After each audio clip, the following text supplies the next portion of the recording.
Okay, I'll call the meeting to order and open the county convention and do the pledge of allegiance to the flag. And Representative MacDonald,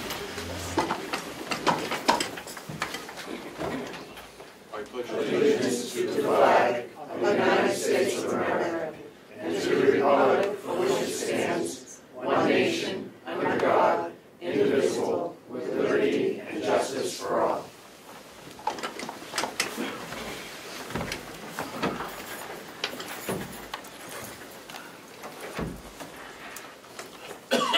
thank you.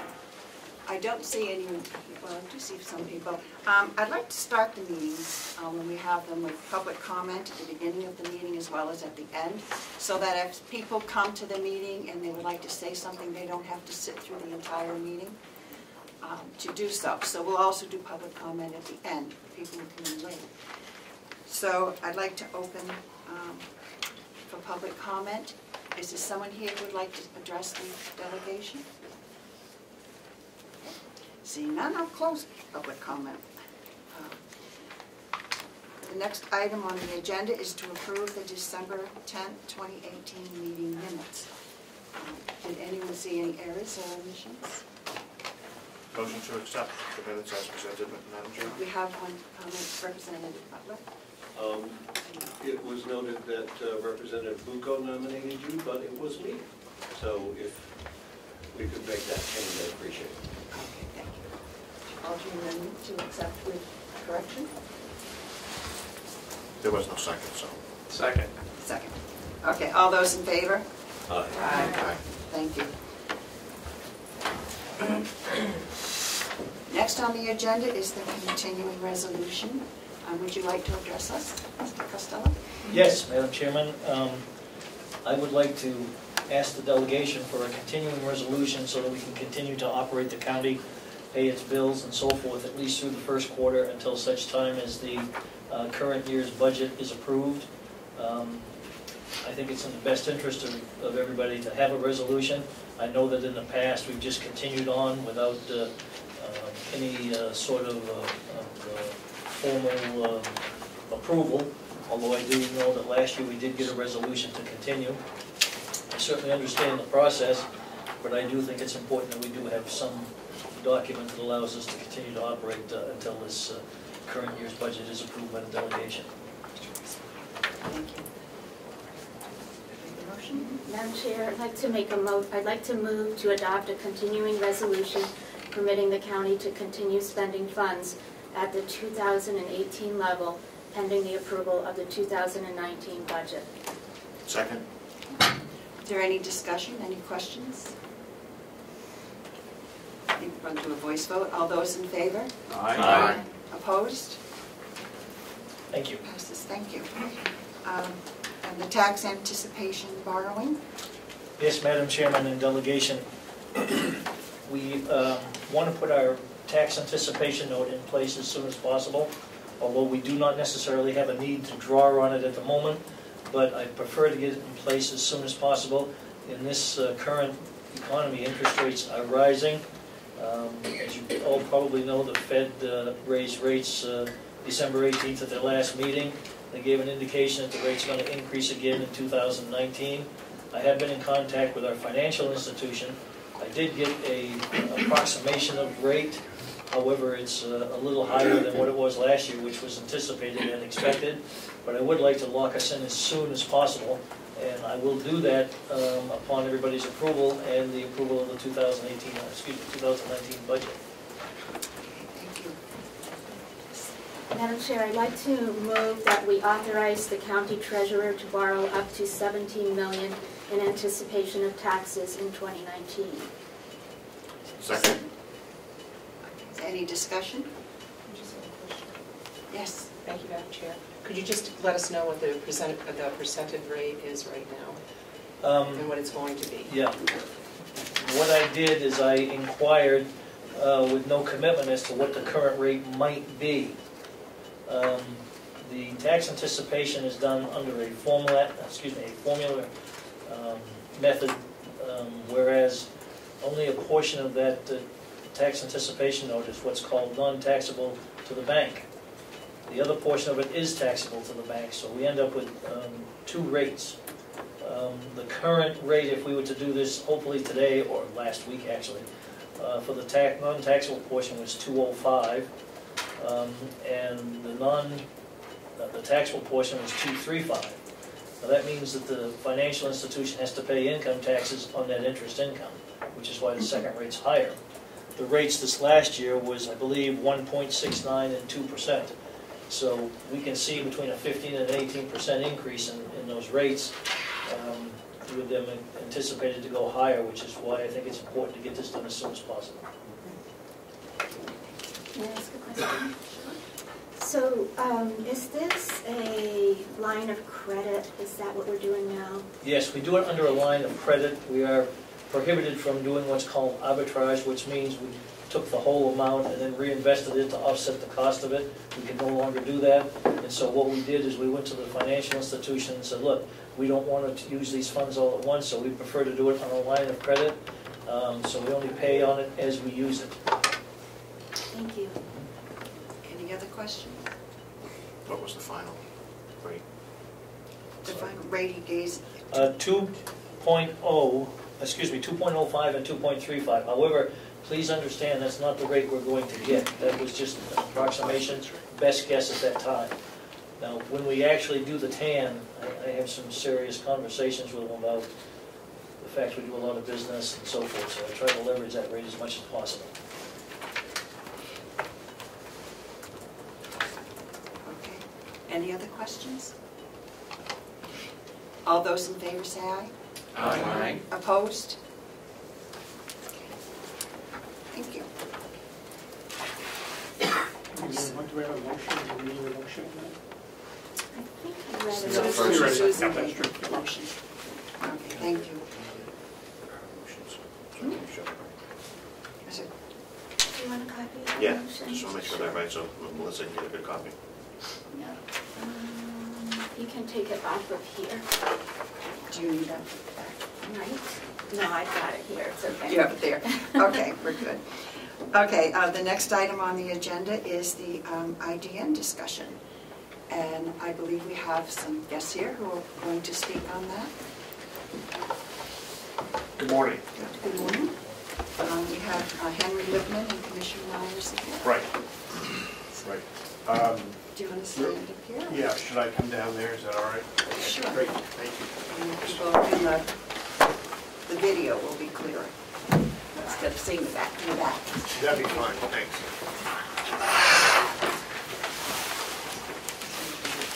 Would you like to give us an update on your... Yes, I'm happy to begin with an update, and then we're happy to obviously take your questions. There's a sheet being passed around which shows kind of a revised funding proposal, and I'll address that in just a moment.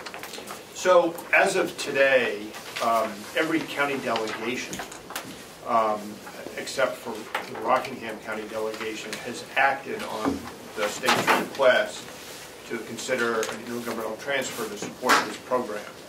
There have been a number of meetings with the Rockingham County Commissioners. They have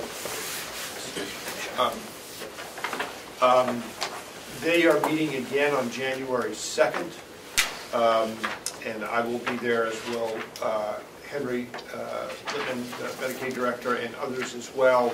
I am hopeful, I don't want to speak for the commissioners, but I'm hopeful that they will, on that day, make some recommendation to the delegation with respect to their position on funding of the program for 2018.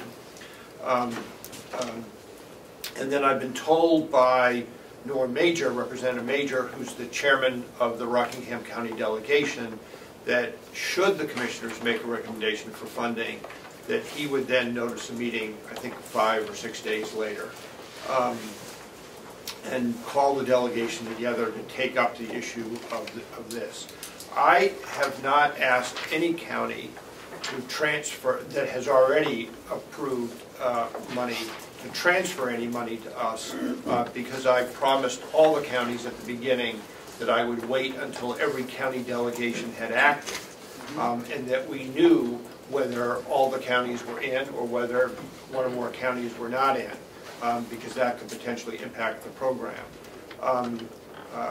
At this point in time, the state has expended virtually all the money available from the state sources of funding for the waiver for 2018. There have been no county funds that have been distributed in the calendar year 2018.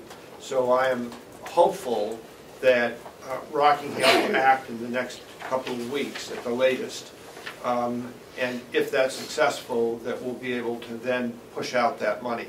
Should the Rockingham County Delegation approve funding at 30% level, and I'm going to address that in just a second, then I would then start asking counties that had approved funding to start to transfer money to us so that we could then put it into IDN contracts that have to be submitted to the Governor Council. That's a process in and of itself as well. So the reason that we've adjusted, there's a spreadsheet that's been passed out, and you can see there's a new column in green toward the right-hand part of the page, which identifies a number that is 30% of the additional amount of money received, Medicaid money that the county nursing homes received for 2018. The reason we have now gone to that figure is that in the discussions I had had with Rockingham County, they said that the commissioners said that they were not willing to support funding at a 50% level, but they would potentially support funding at a 30% level. So, you know, that would entail scaling down the program a little bit, but given an alternative of 30% and an alternative of 0, I much prefer 30%, because that will generate about $24 to $25 million statewide for the program. That's a hit. I mean, that's down from about $30 million for the program, and that will have an impact on services statewide.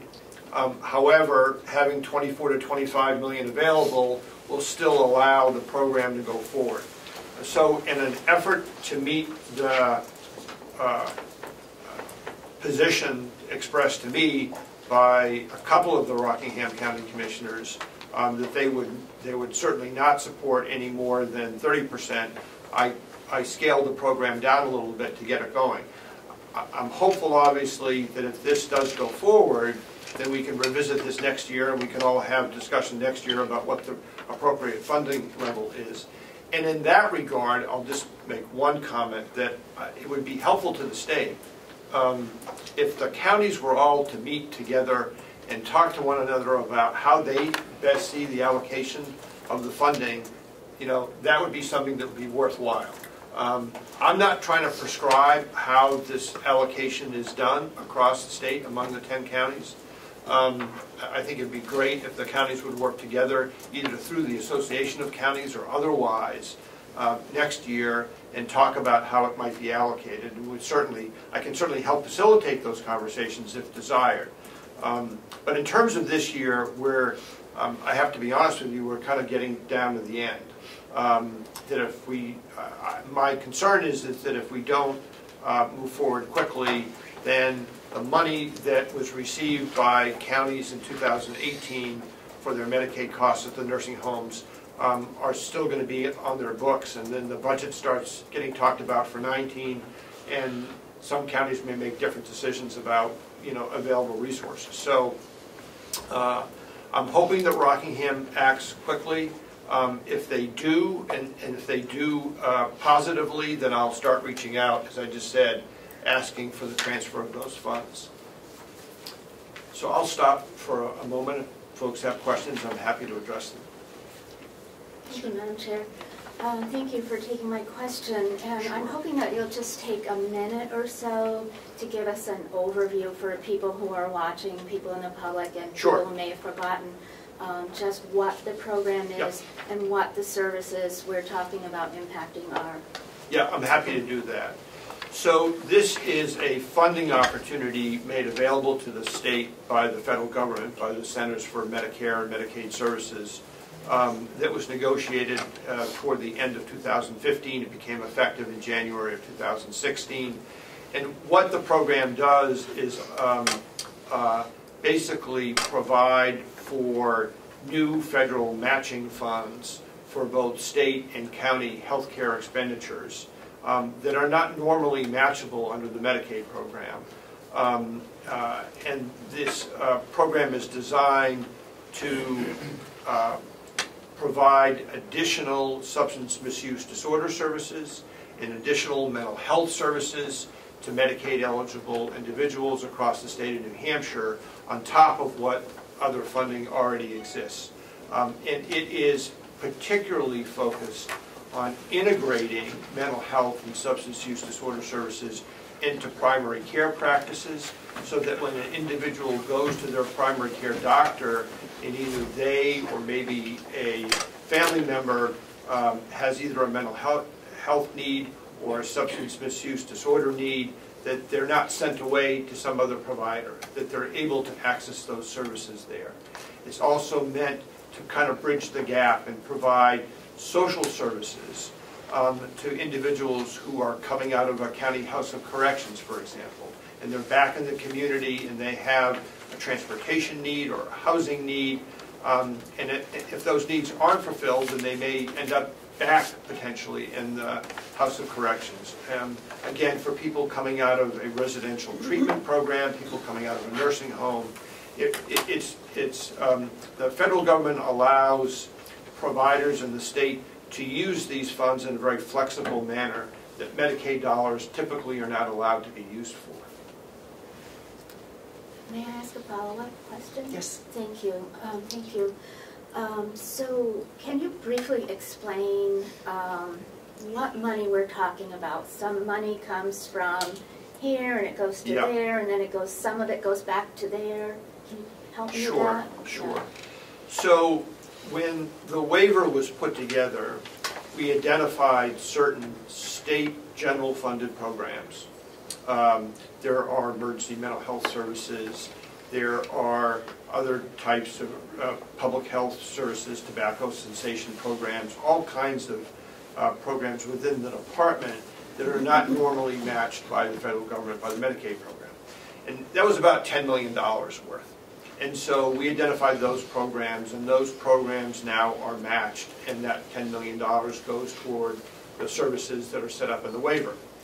But we could not identify enough of those general funded programs. We actually, believe it or not, are fairly lean in terms of money that's not already matched in the department to fund all of the services that we wanted to provide in this program. And so we looked for other healthcare related expenditures that could be matched potentially.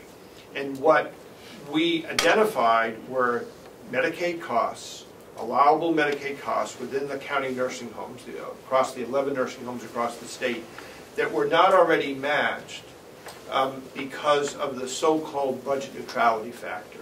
So when a nursing home seeks a rate for a bed per day, that rate is discounted, it's reduced by about 30% year to year, roughly, in order to ensure that the long-term care expenditures of the state and the counties remain within the budget that's appropriated by the legislature. So it's the legislature that has historically set that, what's called the budget neutrality factor. But that means that Medicaid cost is never matched. It's not matched by the nursing home tax. It's not matched by what's called ProShare as well. And so that presented an opportunity to identify a county-incurred healthcare expenditure that could be matched by Medicaid. So when we looked across all 11 nursing homes, based on 2014 data at the time, this was now back toward the end of 2015 when this was negotiated, we thought that we could identify year to year about $10 million in unreimbursed costs that could be matched. And so when that money is accessed, that can be matched to produce about $20 million. Again, year to year would have to be based on the Medicaid cost reports of the nursing home. So the dollar amount is not guaranteed year to year. It depends on the expenditures of the nursing homes. But that money would produce the balance of what was needed. Now, in order to match county money, we have to make sure that the transfers that the state gets is not the exact pro-share dollars that the county has received. So the pro-share payment that was made by the state this last May, May or June? June, excuse me, June. The pro-share payment that was made in June, it represents funds that have been matched by the federal government. And I think, as all of you know, because of the work that Henry and others did, we were able to access about $24.3 million more in 18 that was over 17. And so what we have asked every county to consider is an intergovernmental transfer from the county to the state, to the department, that would represent the equivalent now of 30%. I'll address Carroll County's number in a second. But that money is not the pro-share dollars returned to us, because that money's been matched. So in recognition of the additional revenue coming into the nursing home account, what we are hoping the county is willing to do, and that the counties appear to have, the 9 counties have voted so far, is to take other funds that they have available and actually transfer those funds. After that is done, I mean, the county is entitled legally to manage its nursing home account in any way it sees fit. So the money in the nursing home account can either stay there, or it could be moved to other accounts that the county controls, and that's essentially the theory. The contribution, the adjusted contribution for Carroll County, based on 30% of that additional amount, is $99,725.85. However, because of the additional funds that have come into Carroll, as in the case of all the counties, has generated a higher nursing home bed tax amount, we want to adjust that so to deduct the extra tax that will have to be paid. In Carroll County's case, the additional tax amount is $18,283.07. So we are requesting a intergovernmental transfer from Carroll County that would be $81,442.78. And if we were to receive those funds, then those funds would be doubled. They would be matched, and they would be doubled and put into contracts for services in Carroll County and the IDN. Representative Butler? Thank you. I think I have 472 questions. But I'll start with I have one. time. Have other counties, have all other counties approved the 50%, and Carroll is the only one who is saying that we want to limit it to 30? My recollection, COAS has approved 30% specifically.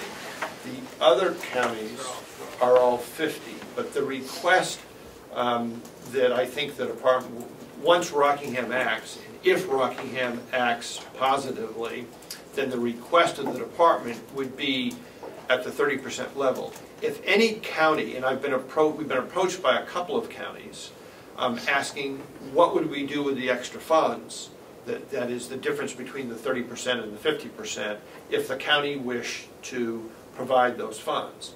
So we would accept them. Those funds could be matched, like the other funds.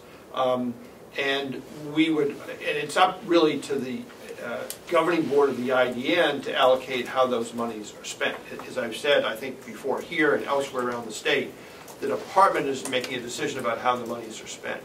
I can't guarantee that those additional dollars would be for providers or services in Carroll County. I think that's a decision that the IDN governing board is going to have to make. They're here today. They're listening, I know, to this conversation, and I think they would obviously want to work with the county and providers to support programs that obviously impact Carroll County. Follow-up. Thank you. The funding for the IDN that's provided through the waiver is a 5-year program, correct? Correct. But the additional money that you have identified that we're talking about being able to access that we haven't in the past will be able to continue beyond that period. Yes, as long as, what I've said to every county is, as long as the operation of the nursing home doesn't change fundamentally. I mean, if all of a sudden it started running at a 50% take-up rate, you know, if half the population disappeared, that payment would be impacted, obviously. Sure. But if the nursing home continues to operate in the manner that it is today, that money will continue. The state will have an obligation every single year after this waiver ends to pull down that money and transfer it to the county. And I'll stop after this next one. Is it not the case, even though these funds that are going to the IDN help to bolster substance use and mental health services, that one of the primary goals of the waiver program that lasts for 5 years is to create efficiencies and find ways to continue these services beyond the 5-year period, even though the funding will not necessarily be there, so that a real goal of this program is to be able to provide the service beyond the 5-year deadline. That's exactly right. What we hope, if the IDNs show, is that I think they are beginning to show in a very positive way that they can bend the cost curve, that they can lower costs over time, that they can address issues across the state for mental health and substance use disorder, and use some of these funds for social determinants of health, that the managed care organizations will invest some of the funds that they're getting from the state in this program, that some of the commercial insurers in the state will see the value of this IDN program and want to basically hire the IDNs to provide services to their insureds. It's very possible that the state will receive additional funds for substance misuse treatment that could be put into the system. If we saw increases in our mental health or SUD block grant funds, there's an opportunity for the legislature to direct that those funds be put into the IDN structure. So there's really an opportunity to leverage this new delivery system, if you will, these providers who are working together for the first time in new ways to really continue and provide services even after the federal government has stopped funding the waiver. Yes. Thank you. Representative Marsh? Yes, thank you. I want to start by expressing appreciation, Commissioner, for your innovative ways of finding money for substance use disorder and for mental health here in Carroll County, because it's been sorely needed. And I believe this delegation has come forward, and we have actually appropriated the 50% level. So there's really not an issue here before the delegation. There may be an issue before the commissioners as to whether they will actually write that check. That's a separate issue and not under our purview. My question relates with the budgetary appropriations going forward, because presumably none of these programs are going to stop in 2019, and we have a budget to run. So doing the budget for 2019, should we anticipate pro-share payments in the order of the 2018 pro-share payments, assuming nothing has fundamentally changed at the nursing home level? And should we anticipate a county appropriation for IDN grants approximately similar to what you guys are asking for today? In terms of the expected payments for 19, we don't, again, if the county nursing home operations don't fundamentally shift. And remember, the payment in 19 will reflect operations in calendar year 18, just as the 18 payment reflected operations in 17. And so we don't have any, we're not aware of any information that would suggest any payment that is materially different from what you got in 18. It may not be exactly the same amount of money, but it's going to be in that ballpark, absolutely. Thank you. Yep. Yes. Thank you. 2 questions. Can I assume that if one of these counties decides not to be in, they don't get any money? Well, so I don't know the answer to that fully yet. And the reason that I don't is because the federal government ultimately controls the reimbursement of the program, and they've approved a statewide program. So if any county ultimately says no, for whatever reason, I have to go back to the federal government and say, well, let's say Rockingham doesn't approve it. So I have to go back to the federal government. And I think in order to basically shut off any funding in Rockingham County, I'd have to get the waiver amended because, and I don't know, I haven't really discussed that issue fully with the federal government. My hope is that all the counties are going to be in. But I can't unilaterally decide not to fund programs in a county because I have a legal document that says I've got to spend the money. I have to oversee the expenditure of the money in all counties of the state. So I would be taking some risk that if I decided unilaterally not to fund programs in Rockingham County, the federal government could come back and say, we want you to pay us back the money we gave you because that was supposed to be distributed statewide. So that's why I have to be careful what I say. I think my hope is that Rockingham will be in. If Rockingham is in and everybody else is in, then I think this is easily done. If a county is out, then I'm going to have to obviously go back to the federal government and get their agreement in terms of going forward. Well, the 30, if we put in 50%, and the county puts in 30%, Yeah. Is that going across the board? I mean, or does everybody, that gets split up evenly in everybody?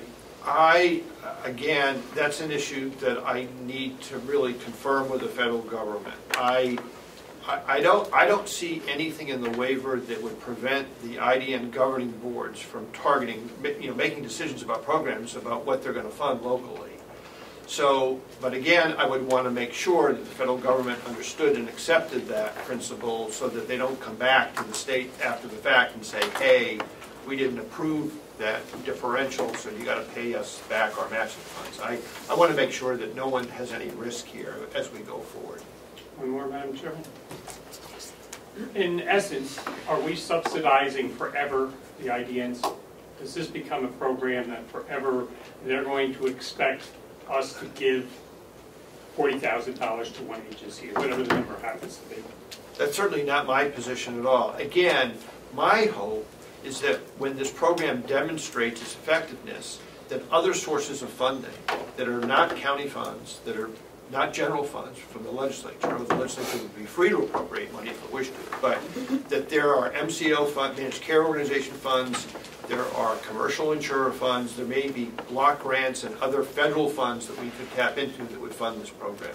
That's the direction I want to push it in. I have no plan to come back to you year after year when this waiver is over and keep asking for county funds. If a county wants to contribute because the counties are involved, then that will be up to the county. Yeah. Yes. Thank you, Commissioner.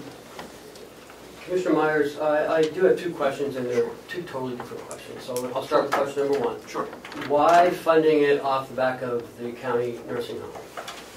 Because that's where the money was. So we put together a program that was going to cost about $30 million. Mm-hmm. And as I explained a little bit at the beginning, we couldn't identify spending within the department. We didn't have a lot of excess general fund spending that wasn't already matched by the federal government. And so I could only come up with about $10 million a year. I tried very hard to get the government to match healthcare-related spending at the university system, in the community college system. We have nursing programs, we have other medical-related programs, as I'm sure you all know. They refused to do that. They wouldn't agree to that. So the only other pot of money, if you will, that I could come up, I mean, I took a look, I literally went to every city in the state and looked at their welfare spending, but that didn't add up to a lot of money at the end of the day. So the only pot of money that we really were able to identify that would help us do this program are the unreimbursed county funds at the county nursing homes. So did I set out at the beginning to want to take money from the counties? No. But what I'll point out, though, is that the request of the investment is fairly modest, given the fact that because of this program and because of the talents of the gentleman sitting in my right, we're leveraging, we increased what was known as ProShare, by more than $24 million a year. I mean, we're leveraging now almost $49 million a year, double the size of the program for the counties. I mean, this is revenue that the counties never anticipated and never otherwise would have received. And so even with the modest investment of about $80,000, there's a lot more money coming today and then will come in the future to every county, to Carroll County and to every county in the state. Representative Hounsel? Well, I'm sorry. Do you have a follow-up? Yeah, Okay. thank you.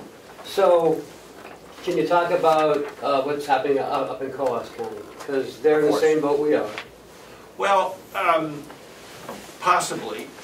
COAS has voted twice to approve money. Once at the 50% level, that vote was negated by a vote to not to fund anything. And then now there's been a new vote a couple of weeks ago now, and Henry was present at that meeting in Berlin, to vote at the 30% level. The county commissioners have questioned whether or not they're going to allow the check to be written. They're waiting to see, quite frankly, what everybody else does. I think if everybody else is in and Rockingham is in, I fully anticipate, again, I don't want to speak for a commissioner, but I think that they would be in, is certainly my hope. But if they only contribute $105,000, which is about 20, it's about No, the amount authorized at 30% was about $400,000. I'm sorry, minus the bed tax, it's about $340,000. Right, but that's what delegation approved. It's not what the commissioners are only approving 105 if it goes through. Thus far. Right. Thus far. It's so not over yet. What happens now, Yep. the IDN 7, which is what we belong to, COAS, Carroll, Northern Grafton. Yes. What happens if we do the same thing? So we're looking at 200,000, if that. IDN 7 is going to be. Well, we have to look at, so because of the ratcheting down and reducing the scope of the program from $30 million a year to roughly $25 million a year, we're going to have to make some adjustments statewide. You know, I'm not going to make all the adjustments in Carroll County, or I'm not going to make all the adjustments in Coas County. I mean, we have to look at statewide and how this is going to get allocated. Okay. We're not trying to hurt any part of the state, obviously. Commissioner Hansel. Thank you, Madam Chairman. In anticipation of this meeting, I took quite a bit of time over the Christmas break to brief myself, and I was really quite inspired by Butler's comments and questions, because it speaks to sustainability. Ken Robichaud, our county administrator, points to I think something that is a very real problem, that is the governance of the IDN regional setup. For the life of me, I can't see why the regions aren't just the counties. Instead of having 7 regions that overlap each other, have counties do that. But that's a different problem. What we're really talking about, I think Representative Butler alluded to this, is sustainability of a better program. Right. There's opportunity given if we keep the program intact to improve upon it. But to deny its continuation would deny us that opportunity to improve upon it. So I'm rethinking, based on your comments today and what I've read, and I think what Ken and Ed both are pointing to is fairness and sustainability. For example, Carroll County has 4% of the state's population. We're contributing, because of this formula, only 1% into the $7 million pool. My concern is that doesn't find its way back to Carroll County, or find its way to Carroll County, not just back. I want the matching funds and then some, because the reality of services needed in Carroll County is not reflected in any of the demographics, any of the proportions. We are a desperate county compared to any of the others. The White Mountains as a region is the most impoverished region of the state. We're spread out, both economically and otherwise, and these services are vitally important in the IDN as it exists, although not perfect, is better than what would happen if we were to jeopardize the waiver. And I'm not in the mood to spend my last week jeopardizing something, especially when we're talking about people's health, their mental health, their substance abuse. So I'm eager to have a conversation with my colleague tomorrow at a commissioners meeting about our current position that has been stated, that we just aren't comfortable with this. What I'm not comfortable with is the politics of counties working against each other instead of with each other. My understanding of Rockingham is they want 30%, but they want the rest of us to pay 50%. That's just ridiculous. We're a single state. We need to work together. But at the same time, and I'm speaking to the delegation so that maybe to inspire Concord, the General Court has to realize that demographics and statistics don't always show the need. And I would hope that, you know, we can contribute, but we would find these resources and more back to Carroll County. I'm not saying that Grafton and Coos, which is also part of Region 7, not entitled, but I don't want to have Carroll County money going to fund Grafton County services or Coos County services and be left with a disproportionate share based on needs. We're paying 1% of the $7 million. We should expect more than 1% back, or 2% back. We're in real need. Thank you. Are there any other questions? I'm wondering if we could hear from the representative from the IDN and the programs that are currently existing in Carroll County and the Carroll County representation in the IDN. There's two here today, Nancy Frank and April Levine, if they want to come forward. You want me to come on? Yeah, come on, just, yeah. It's not all right.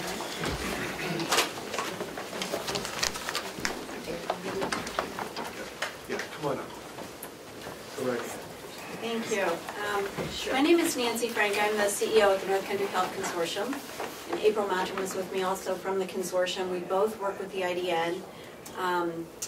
Most of you know the way the IDN is set up is that each of the regions has an administrative lead organization, which is what the North Country Health Consortium is, and we're kind of a pass-through and a manager of the program and the funds, but we don't make any specific decisions about how the funds are distributed throughout the region.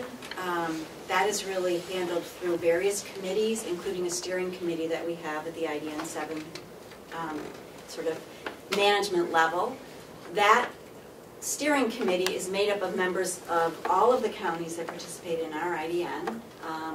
4 members, I think the total is 12, 4 of those members come from Carroll County, plus we have members from 2 organizations, Tri-County CAP and Northern Human Services, that serve the entire region. So Carroll County is well represented on the steering committee, and that's the committee that makes the final decisions about how the funding is allocated throughout the Region 7 partners.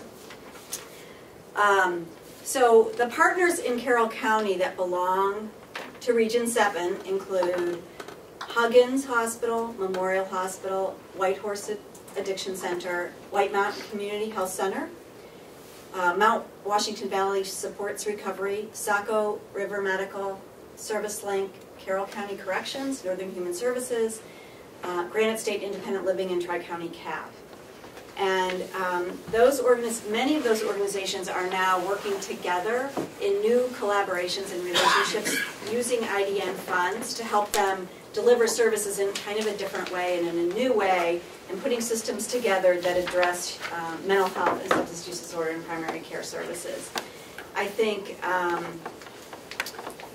to date, including Northern Human Services and Tri-County CAP, as I said, they serve the entire region. About $1.3 million has come back to Carroll County over the past 2 years that we've been implementing our process of receiving proposals from organizations that are partner agencies, then several layers of review of those proposals, and then the steering committee makes final decisions about how those funds are allocated. If you look at just Carroll County without those 2 region-wide organizations, it's about $730,000 that have already come back to Carroll County to do some really creative work. And right now, because our funding is kind of, as you've all heard, we're waiting to hear about additional funds. We have about $500,000 worth of proposals sitting on our table from Carroll County waiting to be funded if all of the pieces come together statewide for us to move forward. There have been some really creative and interesting projects happening in Carroll County, partners that have come together to do some really good creative work. Do you want to just speak for a second about sort of the collaboration that the video was made about? So some of you may have seen a video circulating in your community. Memorial Hospital took a lead to form a collaborative effort with Saco River Medical Group, Visiting Nurse Home Care Health, and Children Unlimited. And so they've all been really working together to help integrate and coordinate services. And so the video is great. It shows Ross Emery from Saco River, shows Children Unlimited. their visiting nurse and memorial and all the different projects going on, and how that the IDN funds have helped bring those agencies together and work cross-agency instead of just within their own four walls.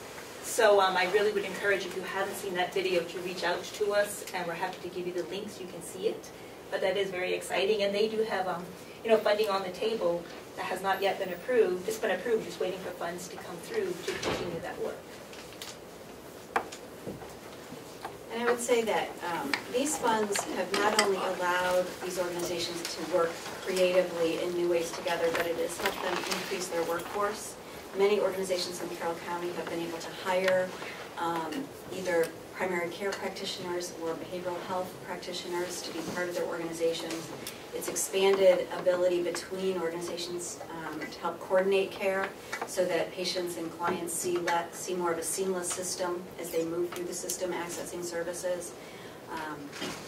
Working with the county corrections, we're looking at transitions of care, as was mentioned earlier, between corrections and coming back into the community and making sure that services are accessed. So there are many moving parts to this IDN project. Much of this great work is happening in Carroll County, and we often talk about, and I'm not just saying this because we're standing here, that there are members of our Carroll County organizations that have taken really strong leadership and moved things forward in new ways. So we're happy to answer any questions and also offer you to go to our website where we have a lot of information about the IDN, as well as a link to this video that April has mentioned. We're happy to. Yes. Superintendent Henry, I would say, from the IDN from the beginning, I've been on board with them. I sit on the steering committee representing at least one of the 4 members for Carroll County. The jail itself, we've gained over $100,000 worth of money through the IDN funds, which is able to support us with a part-time case manager, curriculum, some updated technology to work with our offenders, and working with the IDN to transition them back into the community as well, making those resources and those connections. So we've had a strong partnerships from the beginning, and we'll continue to do so through the steering committee that I sit on and stuff. So they do good work. Are there any questions? Or? Yes? Has any of that information been passed down to the counties, where the funds have gone, who's received them, and things like that? Have they been, well, other than our meetings with the commissioners, we've, both April and I have been at commissioner meetings. So, Representative, if I may, you raise a very good point. And I've had this discussion with Commissioner Hounsel and others. I think that the IDNs need to report on a regular basis to the delegations and to the county commissioners in terms of what's happening.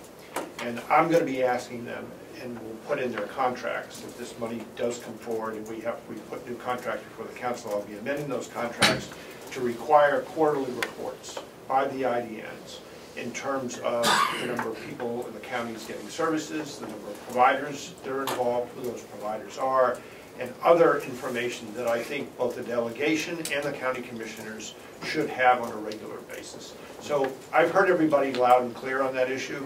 I think that's something we probably didn't do as well as we could have done at the beginning, and I'll own that one myself. But I'm going to ensure that the IDNs are reporting this information regularly to the delegations and to the county commissioners. Representative Aguirre? Are your meetings open to the public and take minutes and everything else? Could that be part of the quarterly? They're public meetings. Yeah. Okay. They have to be. Yeah. Wonderful. Yeah. and all of the minutes are also found in various ways through our website that we're happy to help you have access to.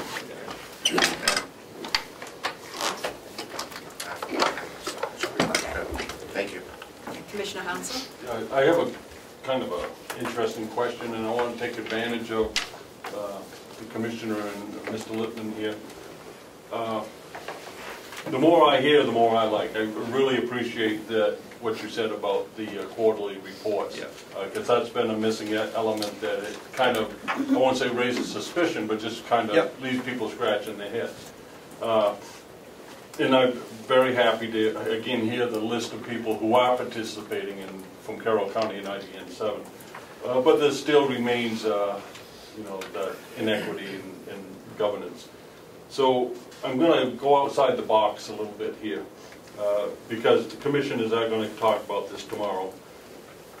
The county delegation has appropriated, and the county has collected $166,209 for IDN purposes. The commissioners haven't spent any of that. You're coming today asking for $99,725 as a 30%. That leaves $67,484 that would be sitting there that the delegation has earmarked for IDN.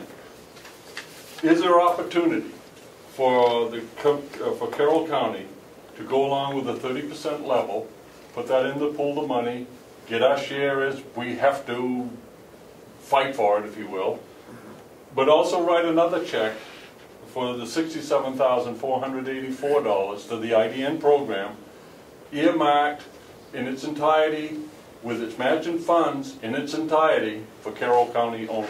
Is that a possibility? Well, that's kind of the request I've received from a couple of other counties, Belknap, Cheshire, and that's the issue that I've got to clarify with the federal government to make sure that they're approving of that. So I don't have an answer for you this morning, and I don't think I'd have an answer for you by tomorrow. But you know, I would obviously work to identify ways that might be able to happen. This is probably, Madam Chairman, this is probably a question more for a lawyer, if maybe you can answer it, but if the county commissioners were to encumber the full 167 in anticipating of perhaps a possibility that this would be acceptable to the federal government, it seems to me that we wouldn't be subsidizing anything. We would be leveraging money, and we could actually see quite an injection of cash into Carroll County through two different avenues. One with the 30% and one with our own. And again, the money's already been appropriated. And collected. Right.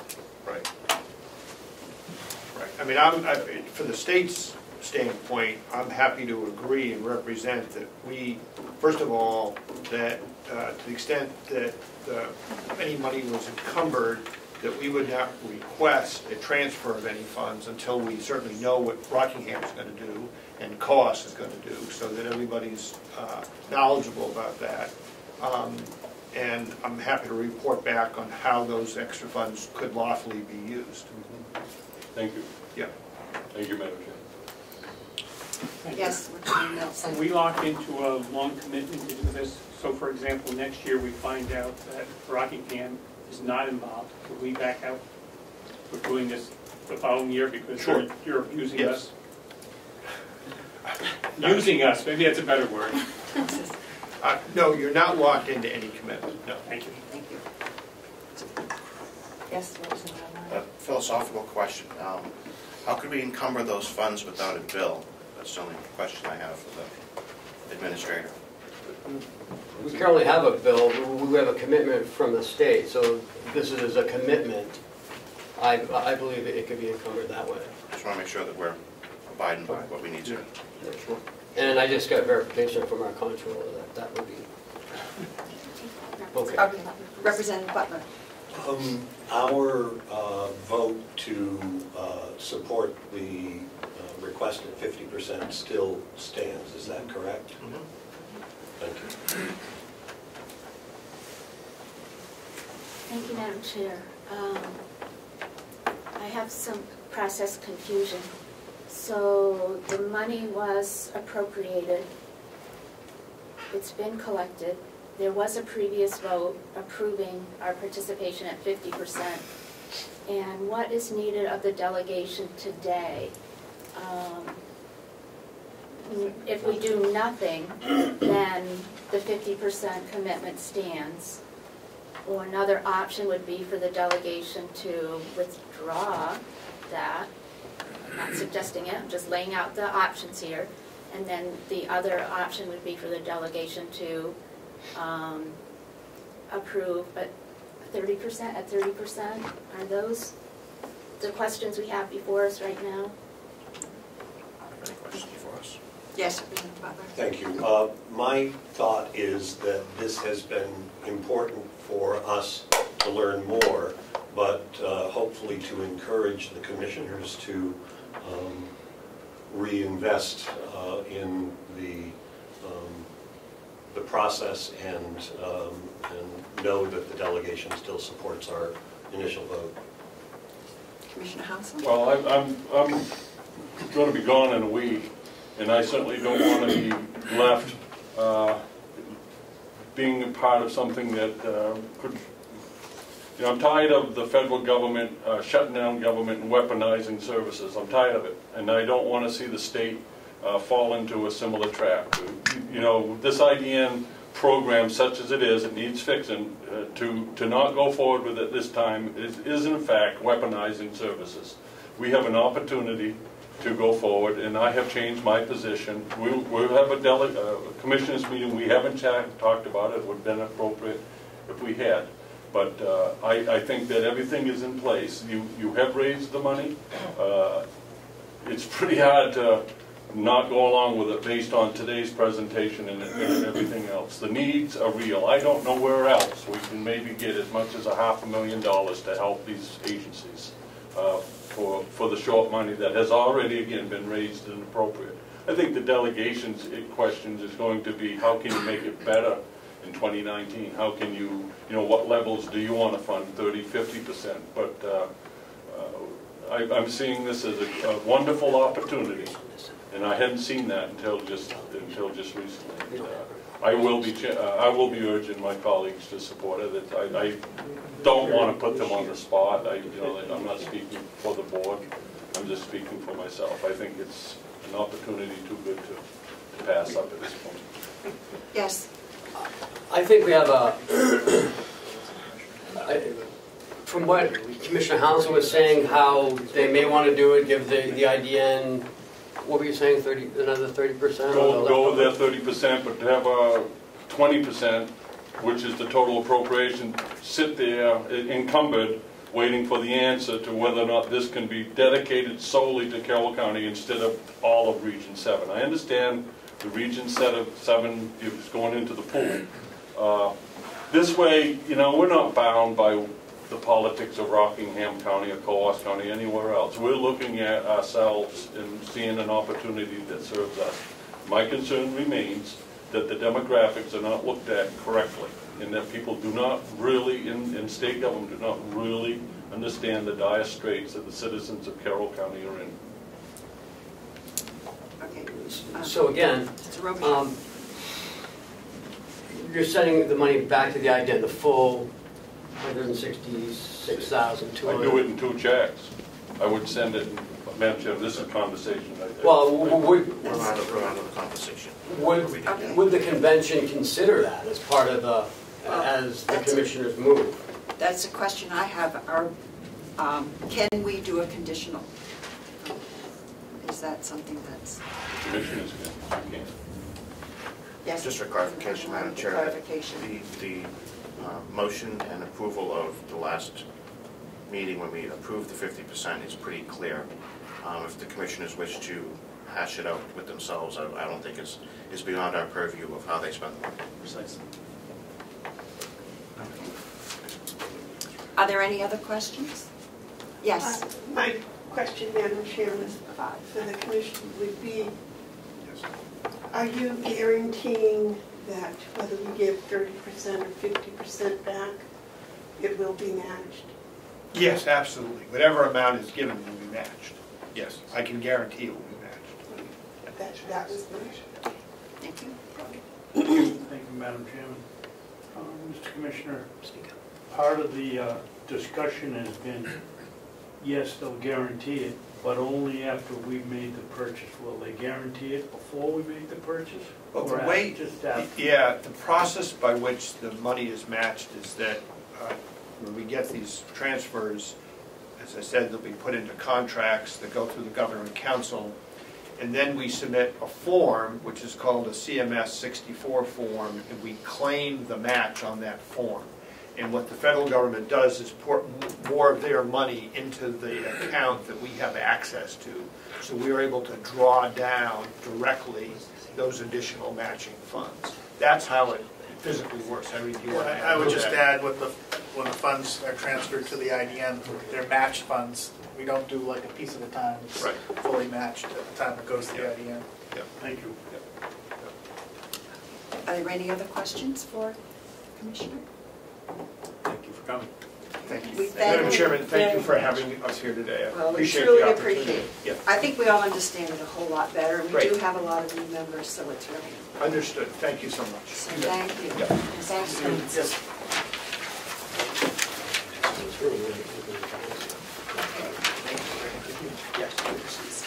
The next item on the agenda is the Siemens contract.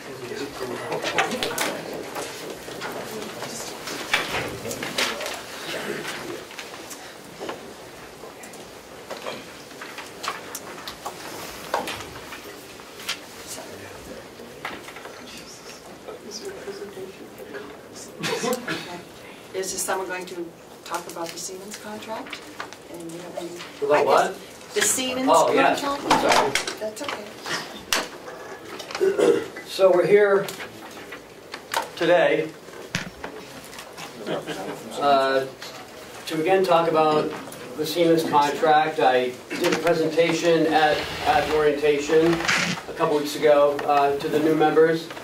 Hopefully, helping them get on board with what we're trying to do. The guaranteed savings in the first year is $119,000. With the county doing about $135,000 of new money. It's a $3.4 million project to help replace a lot of our ailing infrastructure. Infrastructure that's ailing very badly. We have a boiler downstairs in this building that's leaking. We have a boiler, 2 boilers in the jail that need some attention. We've spent some money on it already, just to limp us to get to this point. I think we talked about what was going to be done in all the buildings to help save some of our resources, electricity, propane, gas. This is a project that will allow us to do the capital projects that are needed all at once. It'll take about a 15-month process to get everything changed over and for the job to be completed. Do you have anything you want to add, Bob? Other than this is something that we've been working on both on my end internally and legally for about 18 months now. We've had attorneys looking at the contracts. We finally settled on the contract that the commissioners are happy with, and I can only recommend that this is in the best interest of Carroll County and the taxpayers to move forward with this project the way it's structured. If we do this project, we'll get into probably the first payment won't be until 2020 or early 2021. Again, it's a 15-month project, so if we start in March or February, we won't be done until next April, so that'll be 2020 already. Probably for 2019, we may not need that 135 that's in the budget, but I'd like to wait until we get to that point that we get the documents from the bank if we're going to proceed. We got a 2.5% interest on the 17-year note, which is about $800,000 in interest.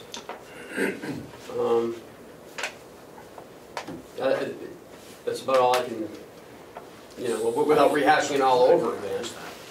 Thank you. We have a list of questions from Representative Cordelli, Sure. who's unable to be here, Yep. and Representative Adelani will ask those and see if we can find answers. Before I get to this, you say there was $800,000 in interest? Yes. In over 17 years? Yes. On how much dollars? $3.5 million. That's the total cost of the project with interest.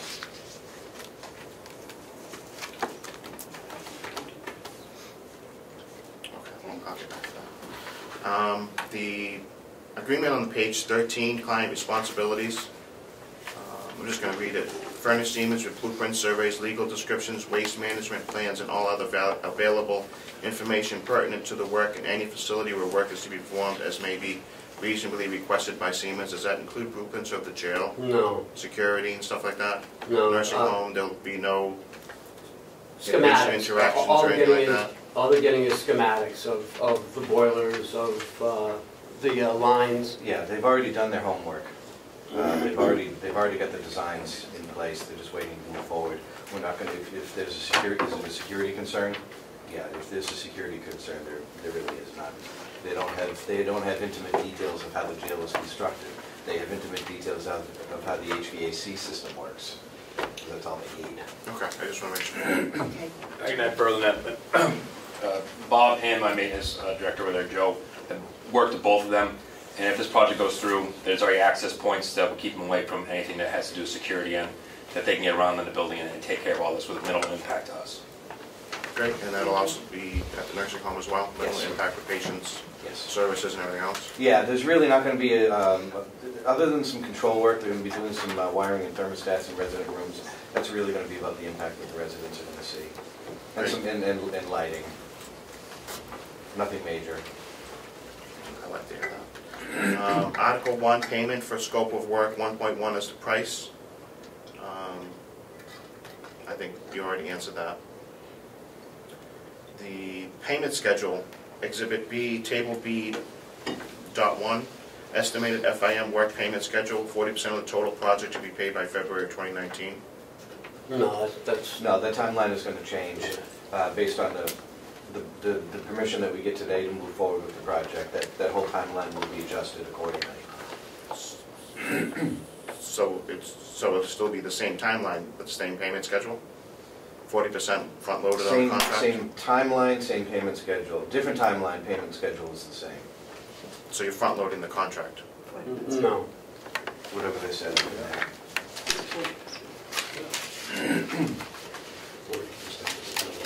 There's a 20% to mobilize.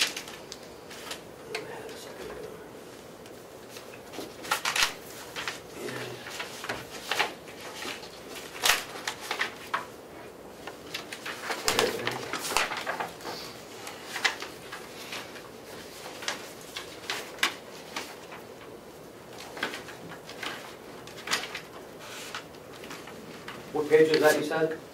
Exhibit B, Table B, .1. Yeah. Payment schedule?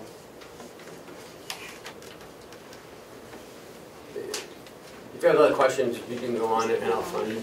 Might I address that front-end loading, because I believe it's correct, it is a form of front-end loading, but that's not unusual on commercial projects of this nature. You know, a lot of what you get in pricing is the ability to help the contractor with cash flow.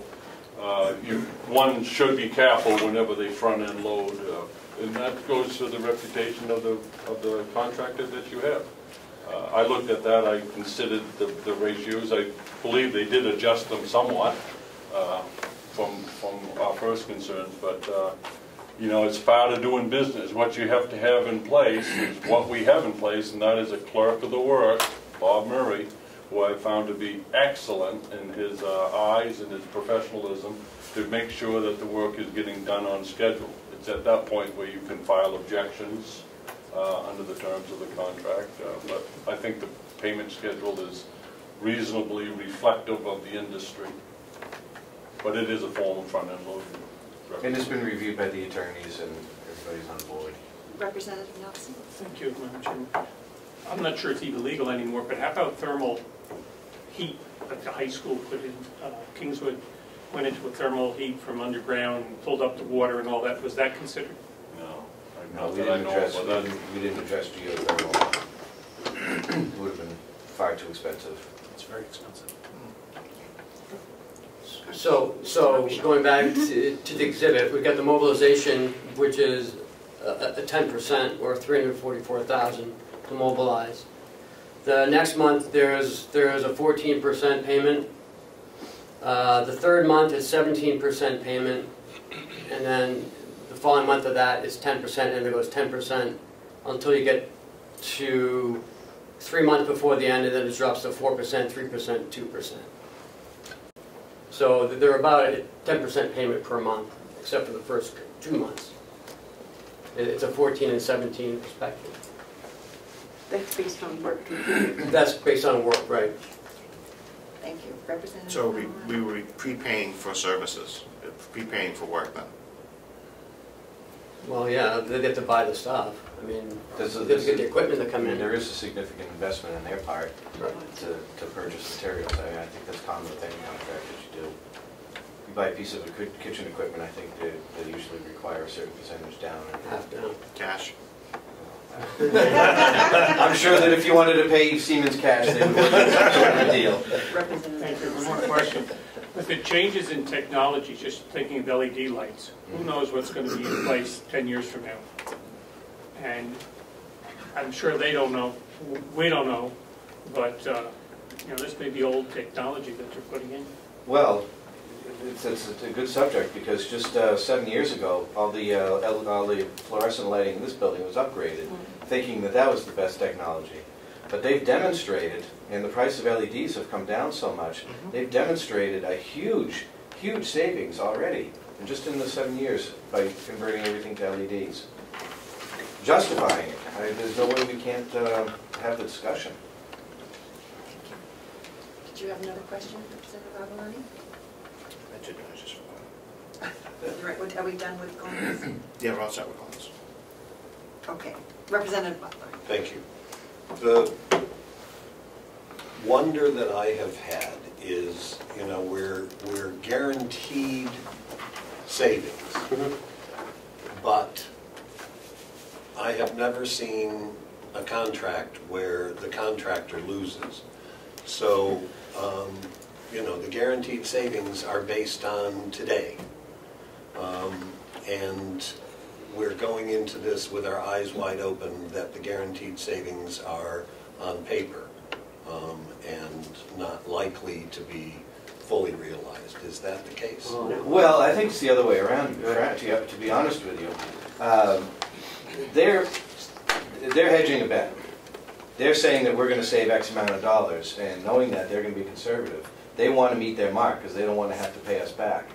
So in all reality, we have the potential to see even more savings than what they're actually predicting. They'll make up the difference. And if not, they're going to make up the difference.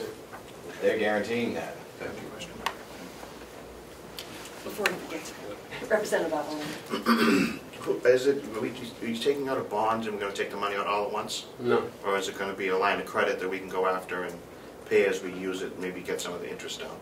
It's what this is a lease, is what they're calling it. Lease purchase. A lease purchase. So we get the let's say the $3.4 million up front. We put it into escrow. Every month they do a certain amount of work. They give us verify. Bob verifies that the work is done. 30 days later we send a notice to the bank, go ahead and, pay that $300,000 bill or whatever it is. But not until Bob verifies that that work has been done. And that's written into the contract. Follow. So you're going to put it in an escrow account which will be garnering interest? I'm not sure yet. We haven't gotten to that point yet because we haven't got your approval to move forward with it. Representative I just wanted to clarify what was the guaranteed savings for the first year? $119,000. And is that guarantee only for the first year, or they guaranteed that? No, they list out the guarantees for the full 17 years. It's $2.5, almost $2.6 million over 17 years. Okay. And with that helps pay down some of the. So we want to come up with, I think it's a little 135 a year for 17 years, so a little over $2 million of new money that we are going to pay for this. Okay. Yes, Mr. Costello. Yes, Madam Chair, if I may, I want to come back to Delegation Member Avaloni apologize. It's all right. Concern about the interest rate and how, what's being done with the funds and so forth.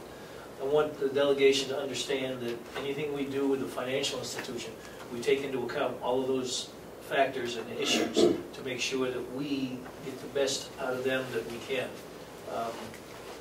This contract, or this rate with the bank has been negotiated a little while back now, and we're getting concerned because of the increase in interest rates that they may want to raise the rate a little bit.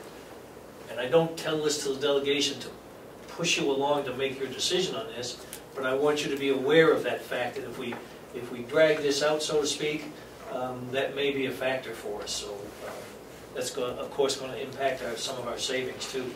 So I guess my question or my statement to the delegation is, yes, we do everything we can with the bank to make absolutely sure we're not, if you will, getting the short end of the stick within reason. And that we'd like to push this along as quickly as possible.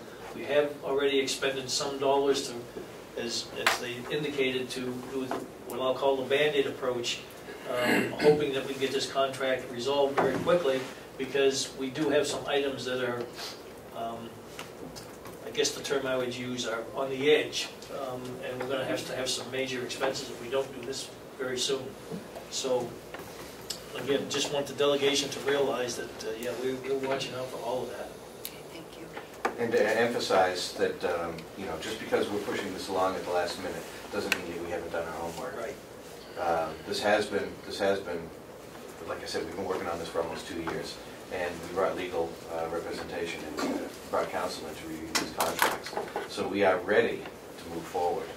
And the commissioners have gone over the contract, and I believe that they are in approval of this contract. And we're at the point now that we just need the delegation's blessing financially.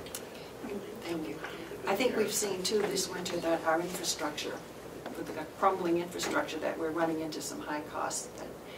This is a good proactive resolution to some of our issues. So, yes.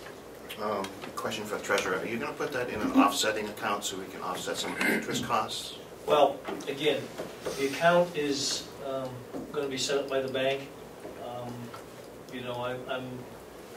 I'm not real excited over the fact we have to draw it all at once, so to speak, but sometimes you have to give a little to get a little. That said, I believe we're going to have some sort of a return on whatever account that's going to be in, although we haven't got that number finalized yet. So the answer to your question is, we're going to do something with it, yes. It's not going to sit in a zero interest account. Thank you. That's all I wanted to hear. And a question for Bob, if it's okay. Of course. I want to thank you for your due diligence on this contract. You've always been upfront and honest with the delegation, and I want to thank you for that. Well, thank you. Appreciate that. It's truly a team effort. Yeah. We had the delegation involved from the beginning. And also the savings, the guaranteed project savings, will there be a reduction in maintenance costs going forward as well that might be able to offset some of those other costs to the county? Only in the fact that we're spending more money than we probably should on maintaining what we have. Those costs are certainly going to be reduced, but we still have to maintain the equipment in order to keep peak efficiency and keep it in good running order. So those maintenance costs are not going to go away. Right. One more, if I may. Sure. Is there any maintenance in the 17-year lease? Are they responsible for any of the maintenance or upkeep? Is there any warranty, service? Yeah, they have their standard initial installation warranty, which is a year. Anything after that, we have to maintain it as the manufacturer recommends, and so we do. Thank you. Thank you, Madam Chair. I'd like to make a motion, if I may. Okay. I move that the Carroll County Convention, 1, approve the capital lease cost items reflected in the proposed Siemens Performance Energy Contract and the Bank of New Hampshire financing proposal, and 2, authorize the commissioners to enter into all necessary transactions associated with such items. The proposed transactions require principal and interest of $3,443,264 and $881,781.32 respectively for a cost item total of $4,325,045.32, repaid over a period of 17 years. I'd be happy to pass that. Second. Is there a second to the motion? For further discussion? Any further discussion? Okay. We want to do a roll call vote considering the size of this. Would you please call the roll? Yes. Coming, sorry.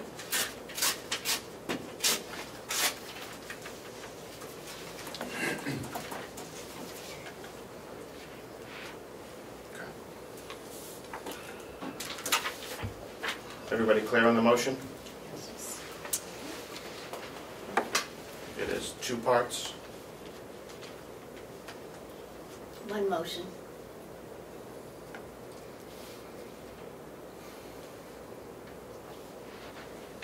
Representative Ticehurst.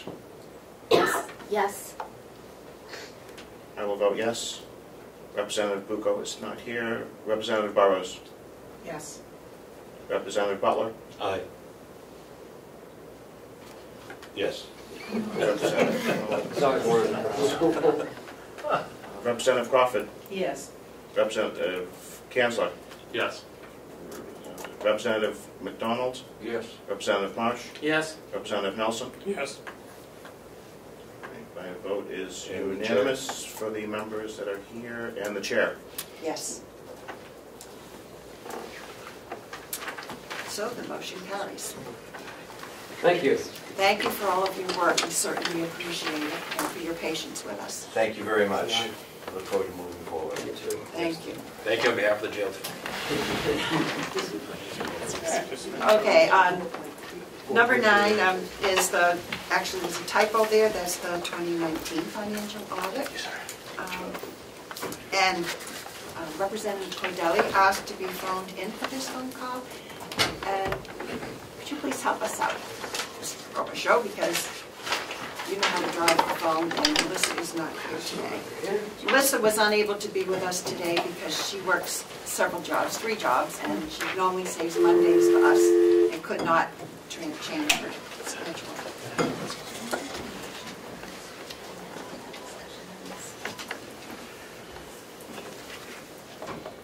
I'm just waiting until we get coming to Glenn.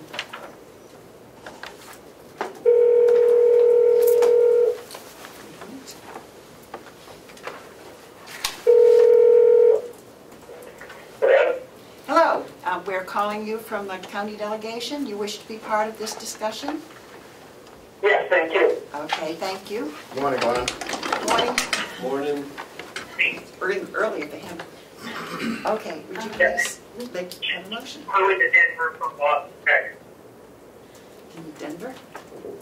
Okay, Madam Chair, I don't have in front of me the exact regulations. They're in my pile here, but I believe that Representative Cordelli needs to identify any other person that may be in the room with him.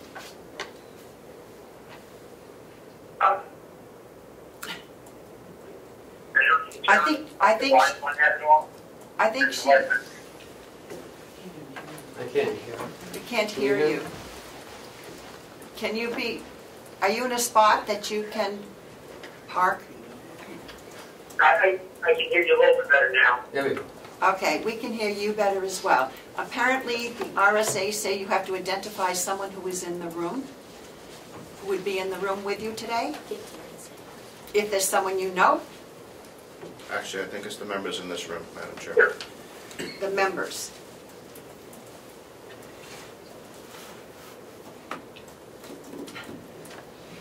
Do you understand?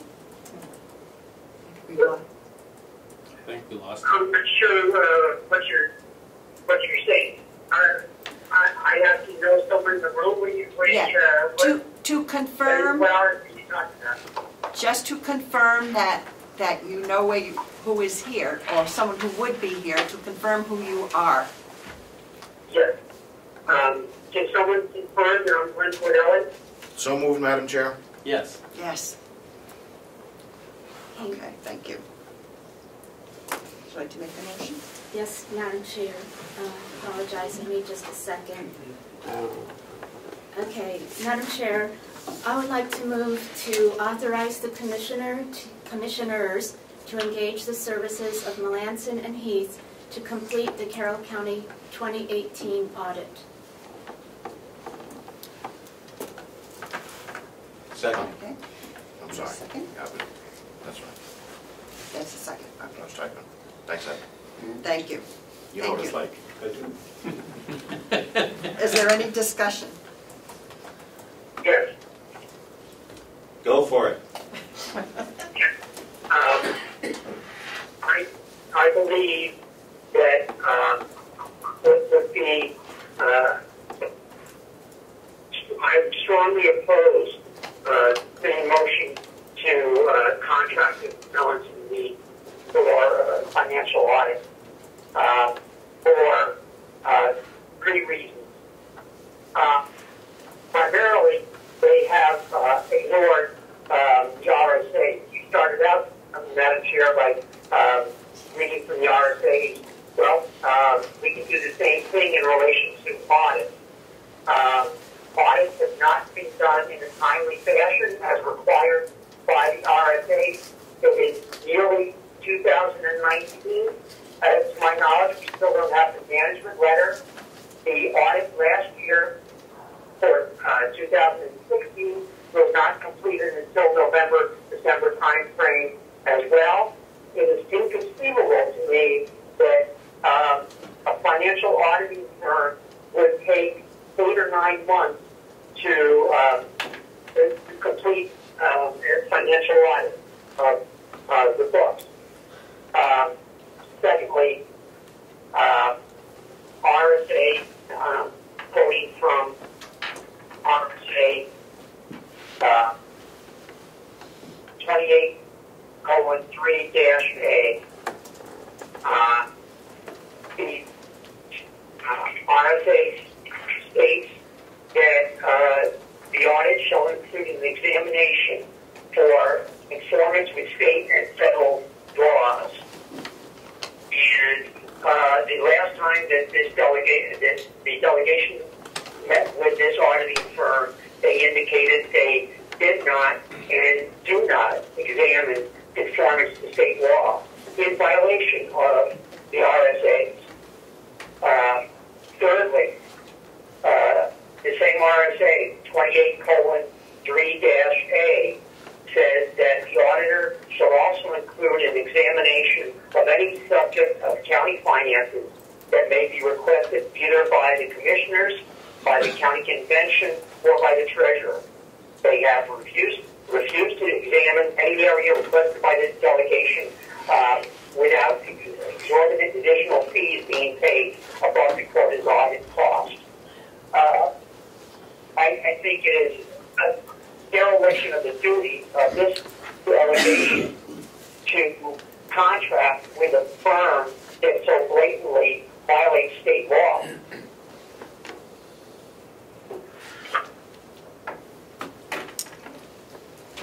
Are there any questions or comments? Yeah, I have a comment. Responses? Okay. No, I don't.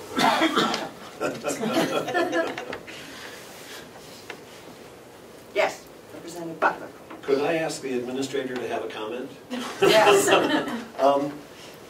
We've had 3 challenges to hiring Melanson, and I would like to know the rationale for continuing to hire Melanson, why you think they are reliable, and to talk about the timeliness of the audits and whether or not we need to change something in the future in order to meet the RSA, or do we need to change the RSA, and if that's the case, how do we do that?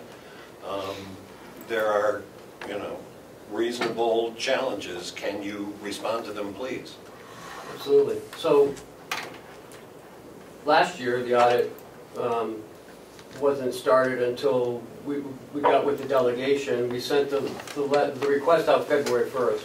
We probably should have sent it out earlier, but we sent it out February 1st. We didn't get a response back until March 17th at that delegation meeting. And then by the time Melanson Heath started, because we're not the only municipality in New Hampshire. You know, they have to schedule the time to come out, and they, we weren't able to get in until probably June, I think, at that time, or May. And by the time they got into it, it was July. We were, again, short in the office. You know, we weren't able to give them timely information because of the undue workload that was on Kathy. So last year, this year, that's why that was late. The year before, it was done in October, 2 weeks earlier, not November, December. And again, we started late again that year as well. This year, we've asked to start before we even close out the 2018 budget. So hopefully we can get it scheduled a lot earlier. So hopefully they can be on site by March. The RSAs conflict with how we close out our budget year. I mean, we're still paying bills well into February. And if I'm saying something that isn't true, just let me know. So, you know, timing is everything. We can't do an audit in 3 months. It's just unheard of. If we were the only municipality that they were handling, probably they could do it. But, you know, to have it done in 90 days, and we won't even close our books until mid-February, I mean, I don't see how that can happen. We can get them in here earlier to start the preliminary stuff, and we can send them stuff earlier, you know, just to get it going. Lansing Heath has been a great company. We've had them for the last 2 years, 16 and 17. They've provided excellent service. The RSA does say that they have to address any items that the delegation or treasurer may seem fit, but it doesn't say it's going to be at that cost. There's always a cost for more work. So to think that they're going to do an audit, you know, for $30,000, enter into an agreement, and then us change the rules as we're going along and expect them to, you know, stay at that $30,000, I don't think it's fair to them. Or,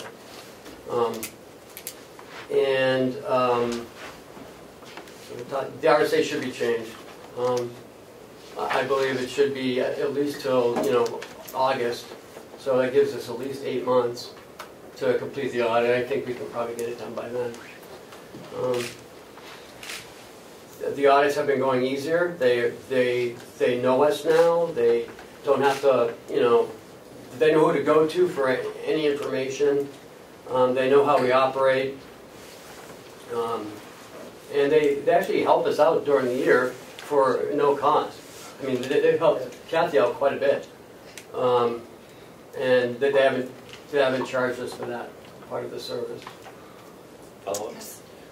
One other question that Representative Cordelli had was relative to conformance with state and federal laws. I can imagine that they are not conforming to state and federal laws, but he states that they have said that they don't make that determination, or that they don't state that. I've never heard him say that. And I know they have to follow, I mean, they're auditors, they have to follow state and federal laws. I'm not sure what he's referring to. I think it was the year before last when Lansing Heath came in to talk to the delegation. It was the Honorable Frank McCarthy, who asked them about their examination of state law in relation to this RSA 28:3-A. And they said, no, they did not. And they do not look at state law when doing a financial audit, which is directly in opposition to what is stated in the state law. That this should be done by an auditor. And if I could comment on the administrator's comment in terms of they know us now and how we operate. Well, this is the second year and the second year has taken even longer to do the financial audit than the first year. So I don't understand that argument that he just made. And I think that it is, even if we started the audit on January 1st, the CMOS is 90 days, which is a reasonable time to do a financial audit, I think. If this financial audit didn't start until April, it's still the end of the year. It's almost 2019. I can't comprehend what has gone on to make this, to draft this financial audit out. Excuse me. Okay, thank you. I think it's certainly a bad precedent. If we were to contract with this firm again, it's certainly not working. To have a financial audit take 7 months or longer is unbelievable. Okay, thank you. I'd like to move on to Representative Marsh. Thank you, Representative Cordelli. I've been given the floor. I would like to ask, make a couple comments and ask a question. Discussed it, and financial audit taking this long. Yes, thank you for giving me the floor, Madam Chairman. A couple comments here. First of all, I appreciate the good faith effort to comply with the state law, and I understand the difficulty in doing so by requesting this other delegation this early. It's much earlier than it was done last year. Second of all, I'm glad to learn that we've had this same audit firm for 2 years. We have a policy at the hospital to change our auditor on an every 5-year basis, just on general principle, as a way of checking up on the auditor and make sure we are getting good service. And I'm glad to learn that we've not had this same auditing firm for years and years and years and years. And that to me is exceedingly reassuring. But Representative Cordelli does raise a question here, a question of fact, which I think is very important. And that is there in fact a management letter which has not been made public relating to last year's audit? And if so, when is that going to be made public? It has been made public. It was made public at last week's commissioner meeting, and it's on the website. Thank you. Okay, Representative Nelson. Thank you. I'm curious. If I might, I haven't seen it on the webpage. Maybe the administrator could send us email us a copy of the management letter. Okay, thank you. Representative Nelson. Thank you. Try again. I find it strange where they just can't close the books automatically, say January 15th. Eventually it'll catch up the following year, January 15th. There may be some bills that come in after that date, but you would think eventually everything would be caught up. One year you'd be screwed up, but all the other years, if you automatically close them on January, whatever, after the first year, they'd always be done by January, whatever, and avoid this problem. But the auditors would just throw it back anyway, so we'd have to do it anyway. I mean, that's just the way it's done. But do the other counties close whenever they want? Or I know for towns, we automatically go by 1 week afterwards and we close the books and it rolls over. And I know this is a much bigger operation than Little Brookfield, but I just can't believe, but you would know, other counties, do they do it? You know, they close them in the middle of February? Same way we do it. We have 2 check runs that we run for the final 6 weeks. Through January and February, we run 2 check runs. One for 17, one for 18, or one for 18, one for 19. Any bills that come in for 18 will be shifted back to 18's budget, and 19's will be paid out of 19's budget. Remember, we can't use 19 money to pay for 18 bills. So. Won't they be, if they come in late, won't they be considered? But they're not late. If they're marked by December 31st, or if there's a PO or an invoice marked December 31st, it's got to be put back to that year. But why does it take then 45 days to pay it? If it arrives in the mail 3 days later, you get it January 3rd, or whatever. In a perfect life, that'd be great. But, you know, propane companies tend to take 2 weeks before they send out a bill. You rest assured, Eastern Propane will be out here December 31st filling up our tanks. The electric companies, it takes them to the middle of the following month until we get our bills, and then it takes a week to, to put them all together. I mean, yeah, the credit card. I mean, we have a lot of bills that come in to this office, and it has to be done accordingly, to our policies and to the in the direct order of GASB as well. How we keep our accounting. Do you encumber those funds? Those funds we do not, because they have a bill of the 31st. Thank you. It's anything that comes in after that. Representative Cordelli? Yeah, thank you. I think what I hear the administrators saying is that they get bills in and they keep the books open to pay those bills. Is that what I'm hearing? Yes. Yes. I think I heard a yes. Yes. I believe that is incorrect governmental accounting, and that if there is a purchase order issue or a commitment made for a purchase in that fiscal year, let's say this month, the funds for that purchase should be encumbered. It's encumbrance accounting. Basically, the encumbrances should be made, which allows you to close the books earlier. You don't have to keep the books open until all the bills are paid for that year. In the past, there has been encumbrance accounting.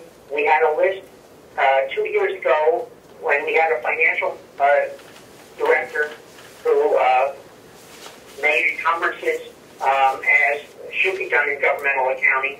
But last year, I think there was one encumbrance made, and that was for something that was questionable, and there had been no commitment to pay for that item. So I think that if that is the practice of the county currently under this administrator, then we have to get financial opinion as to proper procedures for governmental accounting and handling of the books at the end of the year. Thank you.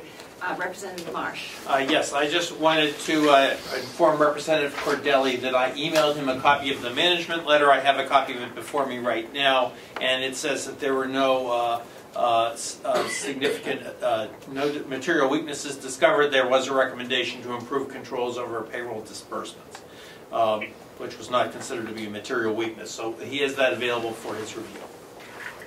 Okay, yeah, perhaps to make it available for the entire delegation. It's on the website. Okay, thank you. I'm sorry, some of us are traveling and don't visit the website all the time. Okay, thank you. Is there any other discussion? Yes. Could I ask what is needed from the delegation at this point? It is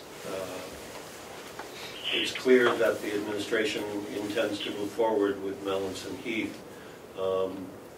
If we do not, if the delegation doesn't want that to happen, do we have that authority?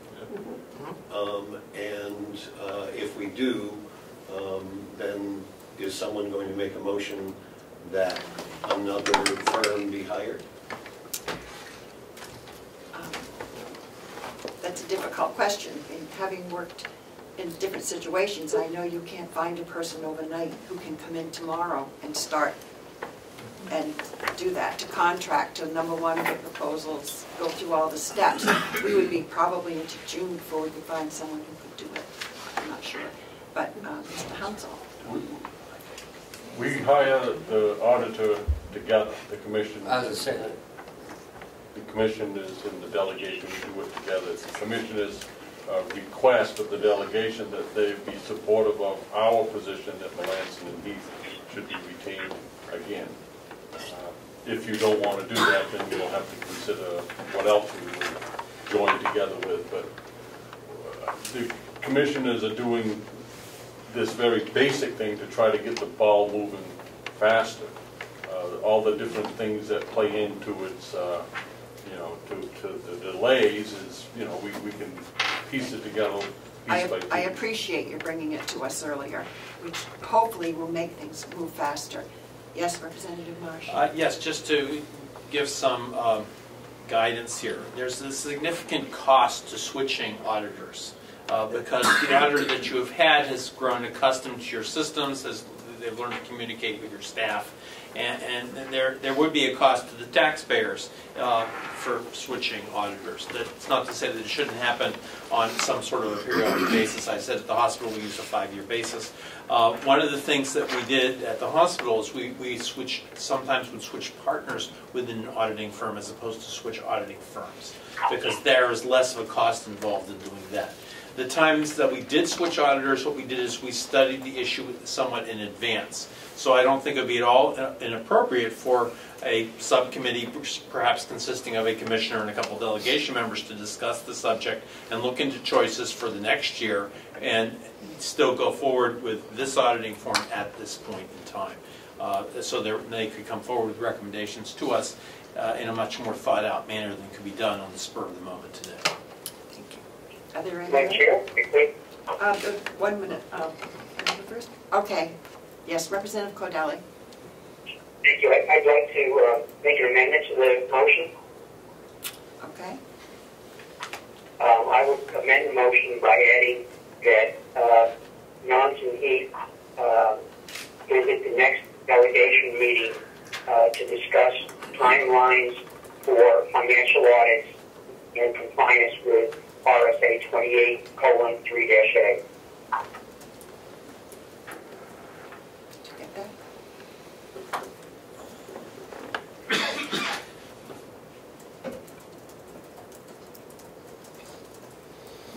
Okay, would you like to hear that again?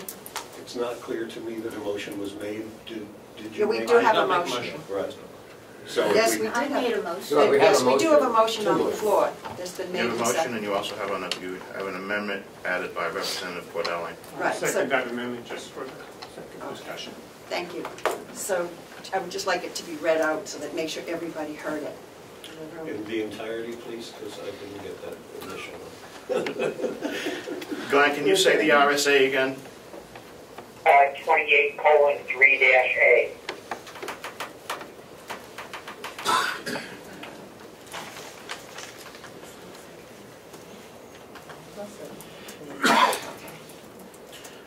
To me, it's amendment by Rep. Cordelli, Representative Cordelli, seconded by Representative Nelson, to have Lansing Heath in attendance to clarify that they follow the RSA 28:3-A. Am I missing anything, Glenn? And discuss timelines for financial audit.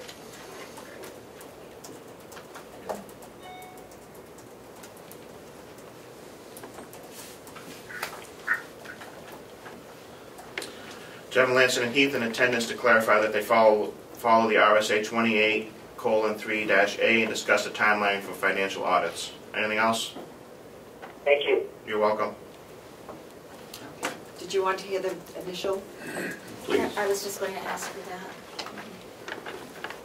and the initial motion? Motion authorized the commissioners to engage the services of Lansing and Heath to complete the 2018 Carroll County audit. However, we need to vote on the amendment before we vote on the main motion. So we've heard the whole thing. Okay.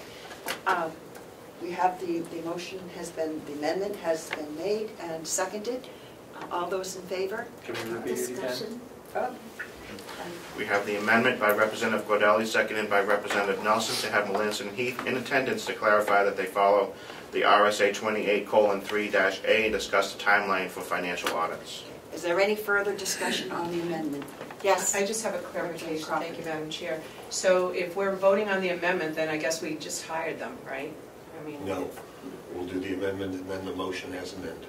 But if, okay, so we're voting on if we should pick them, that they would come in and have that discussion. Is that, am I clear on the amendment?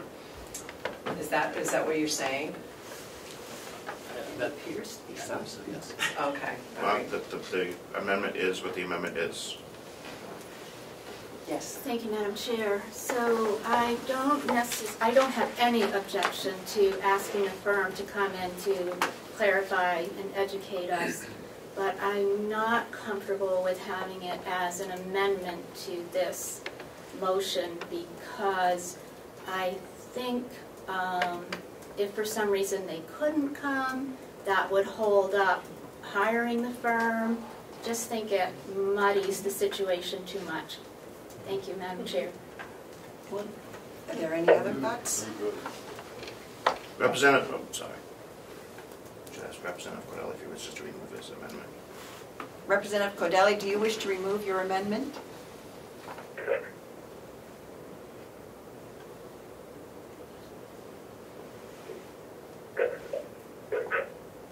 Are you there? Yeah, I'm sorry, I didn't catch that. Do you wish to remove your amendment, given the comment? Yeah. I'm sorry, I can't understand what you're saying.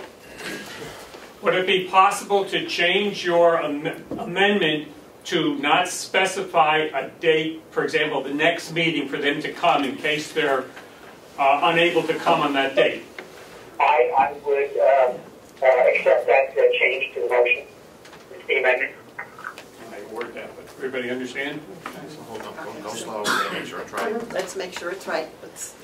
So there was no discussion. It was just to have Melanson and Heath in attendance to clarify. There was no set timeline. That has to be next. It didn't say it had to be at the next meeting. That's fine. I mean, Okay. So is there any further discussion of the amendment? May I, Madam Chair?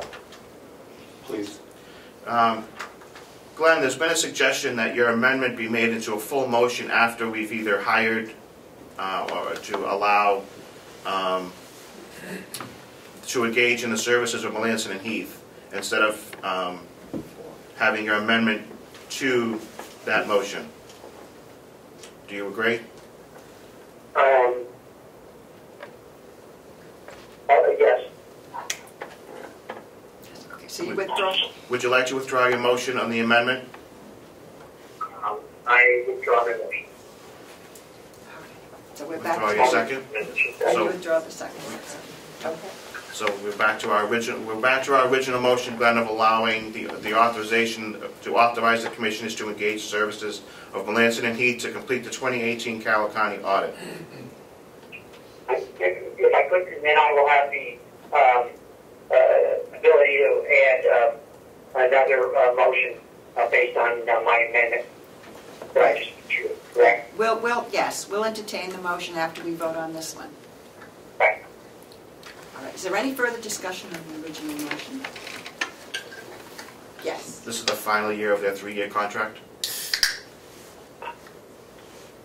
Melanson and Heath, are they on the 3-year contract?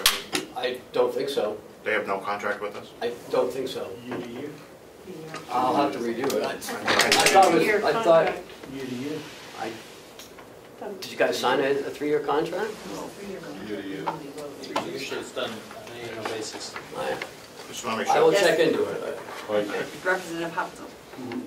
We have no authority to enter into a multi-year contract without the delegation's okay, and we haven't.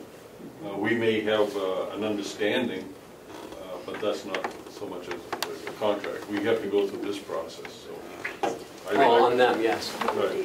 Yes. Okay. Are there any other questions, comments? Are you comfortable with a voice vote? Madam Chair, I'm sorry, but the RSA on remote participation in meeting requires a roll call vote. Yes. Okay. Thank you. I forgot we did that. All right. Would you call the roll, please? Certainly, Madam Chair. Someone's on top of it. Everybody clear on the motions to authorize the commissioners to engage the services of Melanson and Heath to complete the 2018 Carroll County audit? Yes? Yes. Representative Ticehurst? Yes. Representative Apolani votes yes. Representative Burrows? Yes. Representative Butler? Aye. That would be different. Representative Cordelli? Representative Crawford? Yes. Representative Kanzler? Yes. Representative MacDonald? Yes. Representative Marsh? Yes. Representative Nelson? Yes. Representative Woodcock is not here. Representative and the chair. Yes. Thank you, so the vote carries. Now, 10 to 1. 10 to 1, thank you. Now, Representative Cordelli, do you wish to make your amendment motion? But now it's a motion. Yes, thank you. I move that Madison Heath be invited to a upcoming delegation meeting to discuss RSA 28:3-A and timelines for audits, for financial audits. Okay, and second by,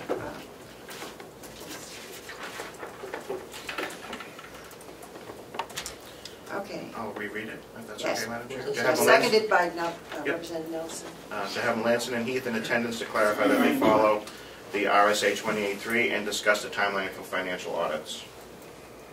Yes, Representative Yes, Marsh. not to be difficult, Representative Cordelli, but could we make that a representative of Melanson Heath? Because I don't think we really want to invite the entire company to our meeting. Fine with me. Thank you. Fine clarification. Okay, and it's seconded. Justin, thank you. Good I'm catch. just going to adjust the main motion. Yes. And if you could repeat it, please. To have representative of Melanson, of Melanson and Heath in attendance to clarify that they follow New Hampshire RSA 28:3-A and discuss the timeline for financial audits. Slight correction, if I may. I believe it was to be invited. To be invited to come, to attend. But he said in attendance, if you want me to change it. You can ask the... No, he didn't say in attendance, he said at an upcoming. Could we ask Representative Cordelli to clarify his motion?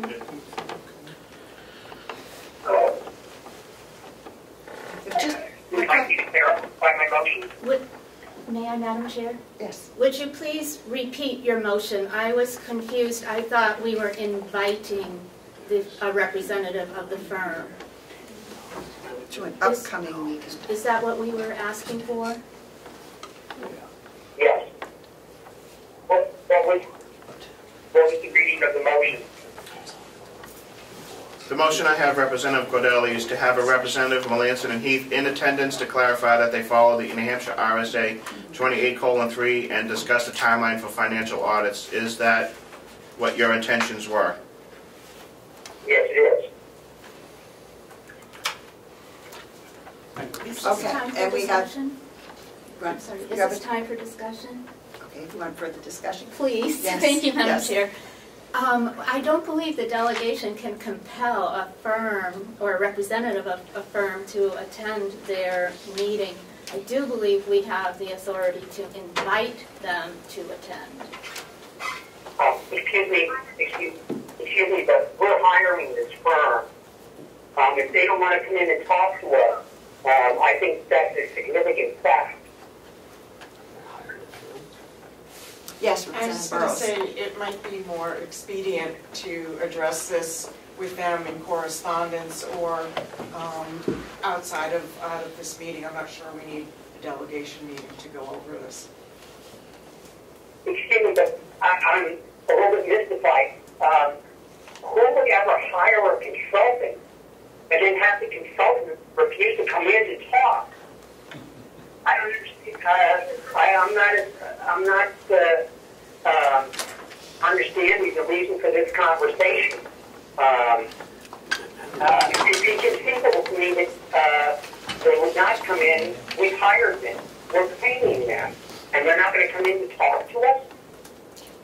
Excuse me, yes. We've already worked with them. They're not strangers.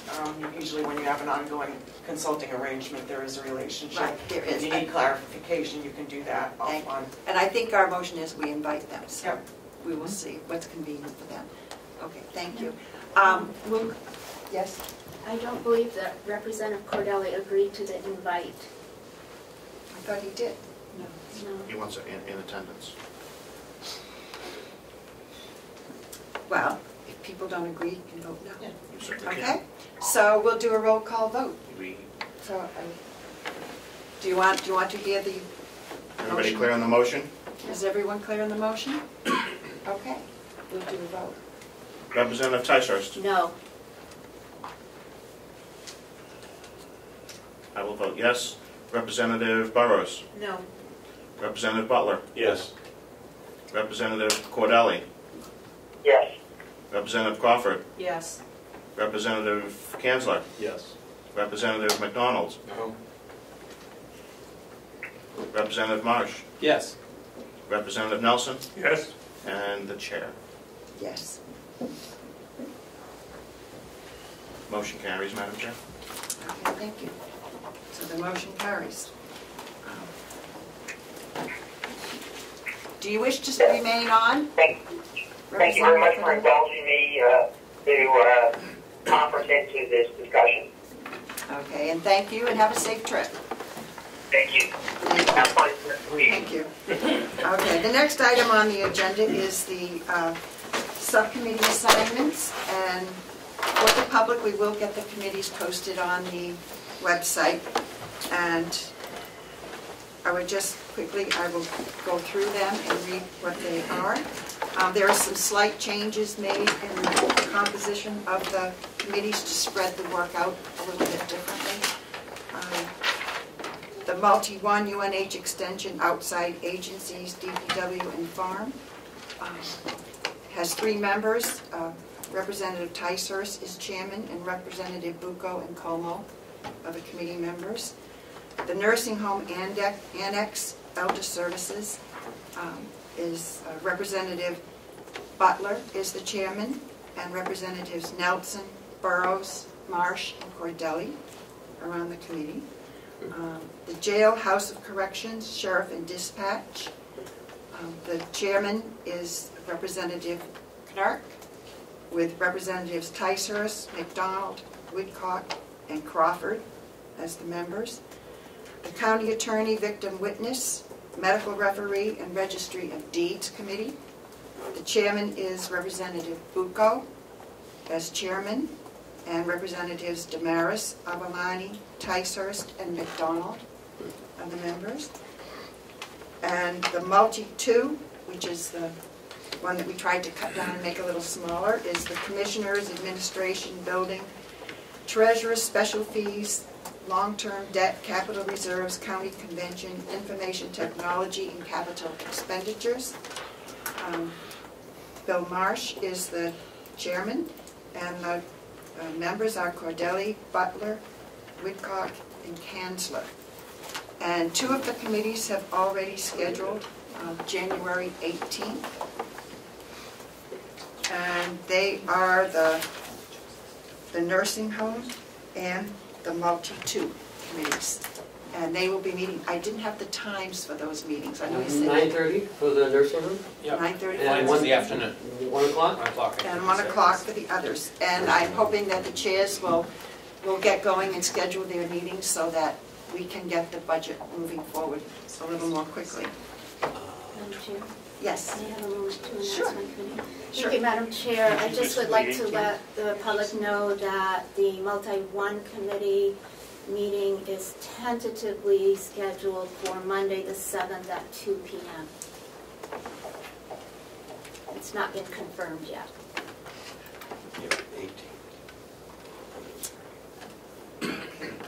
Thank you. 18th.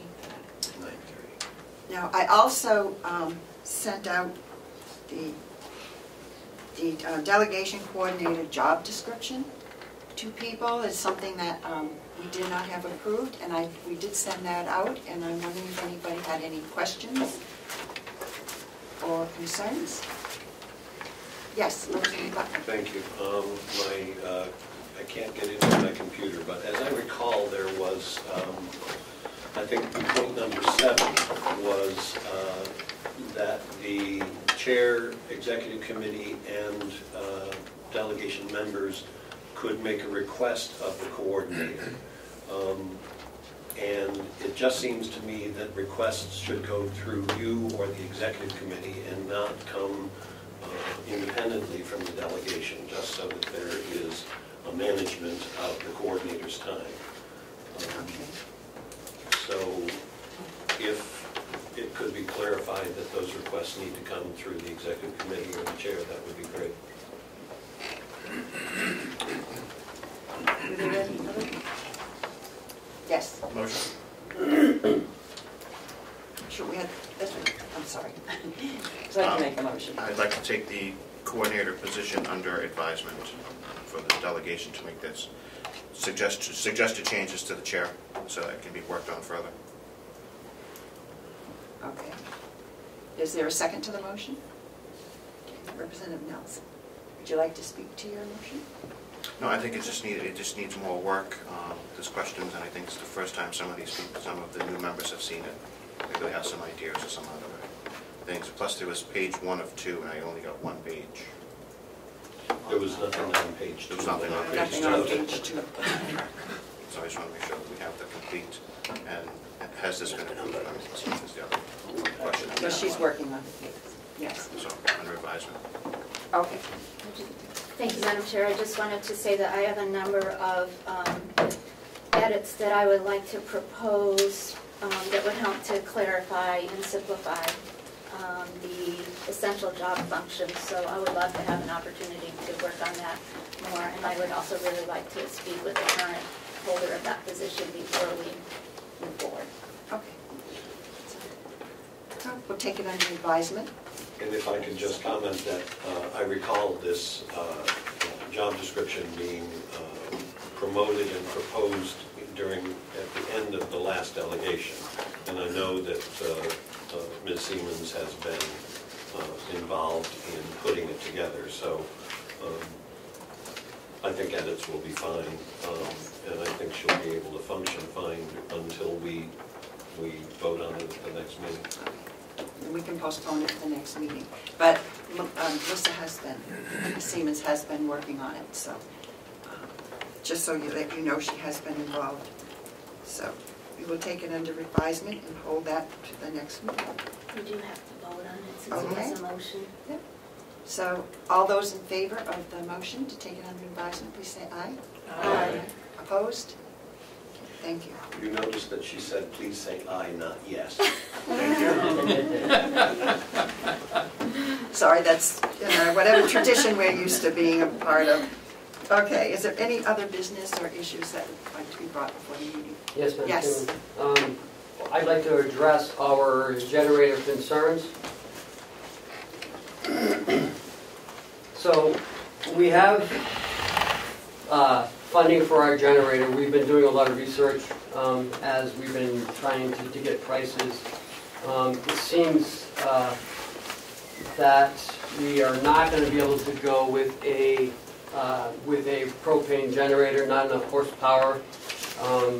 We'd have to go up into $150,000. So I'm going to recommend tomorrow to the commissioners that we do a diesel like we currently have in all our buildings. We'd like to utilize the funding from the parking lot, $91,200, to use it for the generator. It would have to come before you in order for us to make this purchase. I've talked to DRA, and as long as it's been voted on by the delegation, we can change our purpose. Are there any questions? Yes. I just had a clarifying question. You mentioned it at the last meeting. How much, per diem, are we spending on the current rental generator? It's $5,500 a month. A month, so it's a month. Or $180 a day. Breaks it down, I guess. Okay. And we still have to order this. It's going to take 6 to 8 weeks. 6 to 8 weeks. We make the paper. Representative Avalani. Do we have a transfer for that? It is not a transfer. It'll be a capital. So all we're doing is just changing the name of it. Repurposing. Repurposing, because we don't have an appropriation for it. So the DRA suggests that you make the appropriation instead of the parking lot, you make it for the generator. Representative Marsh. Yes, I'll make a motion that we allow the commissioners to utilize some of the money appropriated for capital appropriations for the purposes of purchasing a diesel generator. Is Well, there second for discussion. Second. you have a comment? Uh, Yes. Could the funds be removed from surplus to be used for that? And then the money for the parking lot would go back into surplus? It could, but they said this is the cleanest, easiest way to do it without, without changing some stuff around. 'Cause I think to take it out of fund balance, I don't know if you have to, we don't have to have a public hearing. We would just have to have, I don't know if you even have to have it noticed. I'm not sure. I'd have to think about that one. But may I ask what the difference is? I mean, it's going into the fund balance anyways, Right. if we don't use it. Right. Because that way the capital, we're not changing any lines on the budget, that's why. Being the 27th of December. It's not really a changing of a line, it's just changing the product. So it's easier, all we're doing is, instead of a parking lot, it's going to be generator. So we're not moving any money around, it still stays in this building, and it's still a capital expense, as was the parking. Just being used for a different purpose. A different purpose, which wasn't appropriated for this budget. So you have to change the parking lot to generator, and only you can do that. Yes. The last delegation appropriated $90-something thousand for a parking lot. The commissioners decided not to do the project, so that $90,000 remains in the 2018 line item for capital for the parking lot. The vote today would be to, instead of using the $90,000 for a parking lot, use it for a generator. It requires no appropriation. It just requires you agreeing to a designation that the $90,000 that you wanted for the parking lot can be used for the generator. And the question of the parking lot is for another day. Representative Butler. Thank you. And the cost for the diesel generator again? I'm still working on a hard number. He was supposed to have it for me this morning, and I haven't seen it yet, but it'll be within the $91,200 that we have budgeted for the parking lot. Thank you. Yes. It just still sounds like a transfer to me. We're transferring from the parking lot, out of the parking lot capital expenditures to the generator expenditure. Retitling it. The money stays where it is. It doesn't go into the generator account because that's just for maintenance of the generators. This is to purchase a generator. And so instead of purchasing a parking lot, we're purchasing a generator. It stays where it is now in the capital line for the admin building, because that's where it is now. Just to make sure we're following. I talked to DRA. We're on the same page. Okay. Okay. Do we have a motion on this? Yes. Yes. We do have a motion. Where are we? Yes, I We made have a motion seconded. to allow the commissioners to utilize the money appropriated for capital expenditures for the purpose of purchasing a diesel generator. Thank you for restating. Is everyone clear on what we are discussing? Okay, if there's no further discussion, I'll call a vote. Can we do this on the vote? Actually, I think it's for us to repurpose, to rename that line. Yes. Yeah. To just rename Not it. to allow the commissioners to expend it. It's for us to rename that line for a generator purpose. I'll accept that. Okay, it's accepted. Any other discussion? Okay, we can do this in a voice vote? All those in favor?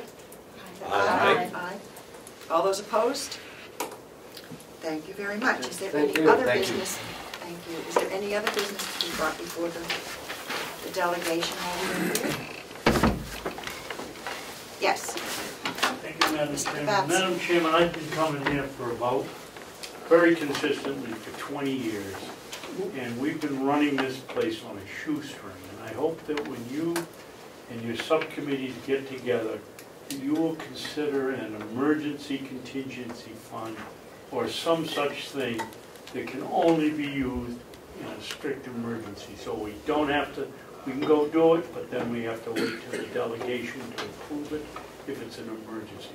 We need to be proactive here, not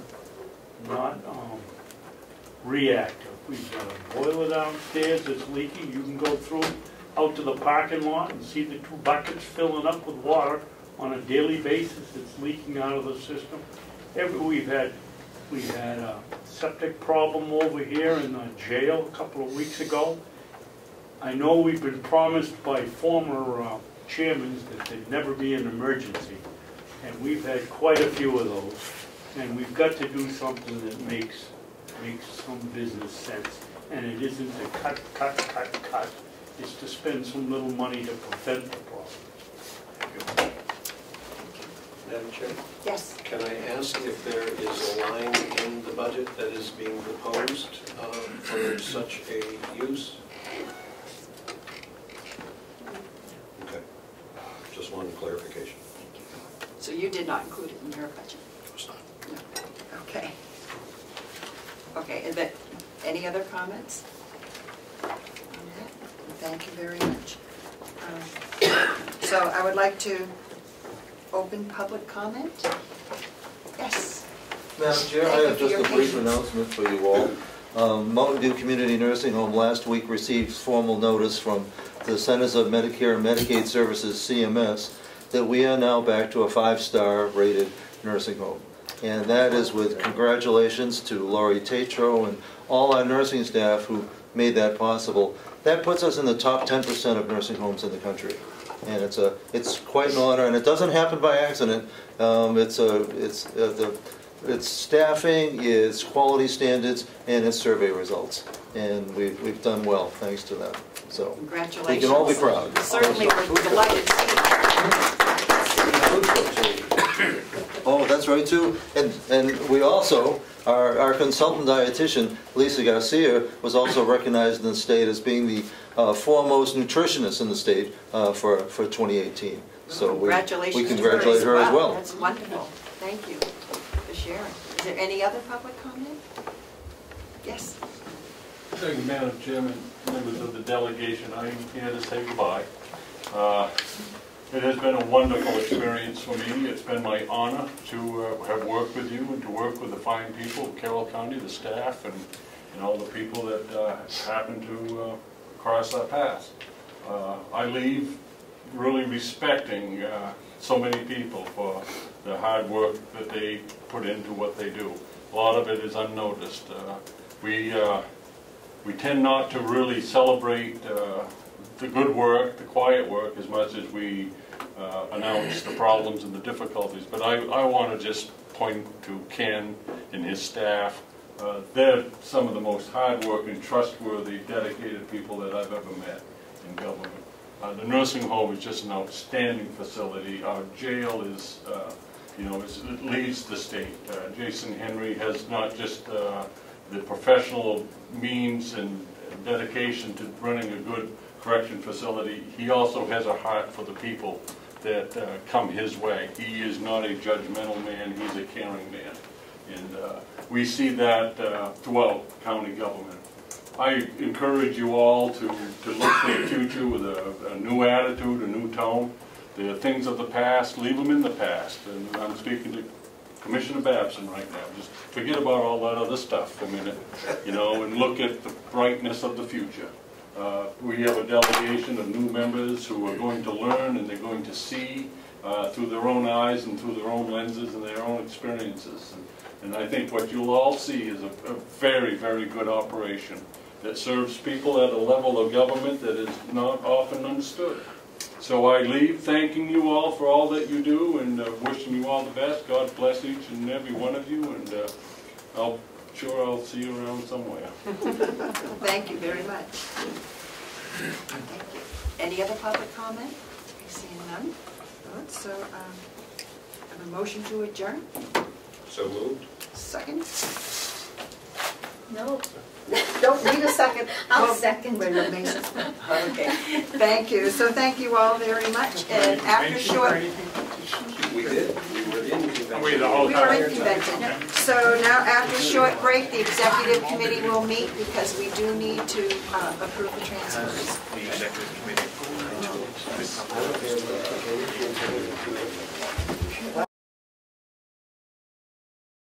Looks like I've had this list forever.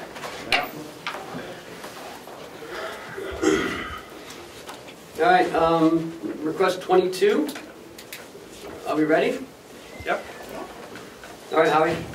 Okay, the first one is request 22. It's a request for a transfer amount of $880, and that would be from education and conferences in nursing from audit and legal. Let me get this straight. What's that? $880 from education and conferences, $600 from auditing and legal to go into advertising because of the advertising budget. Help wanted advertising. Right. Because of all the ads we've had to put out. Move that we approve this request. Second. All those in favor? Aye. Excuse me. Commissioner Vod, come up here, please. I think you have to ask for opposed. I'm sorry? You still have to ask for opposed. If anybody was opposed. Oh, sorry. Is anybody opposed? But I heard everybody say aye. I think you're still opposed. I apologize. I'm sitting here with a migraine, so if I don't move or talk, it's... I just wanted you to move closer so I can you can hear me. Okay. Request number 23. Request number 23 is $2,000 transfer request from nursing medical supplies to copier expense. Move that we approve the request. Second. Yeah, are there any questions? Can we hear what it was for? Okay. All those in favor say Can we hear what it was for?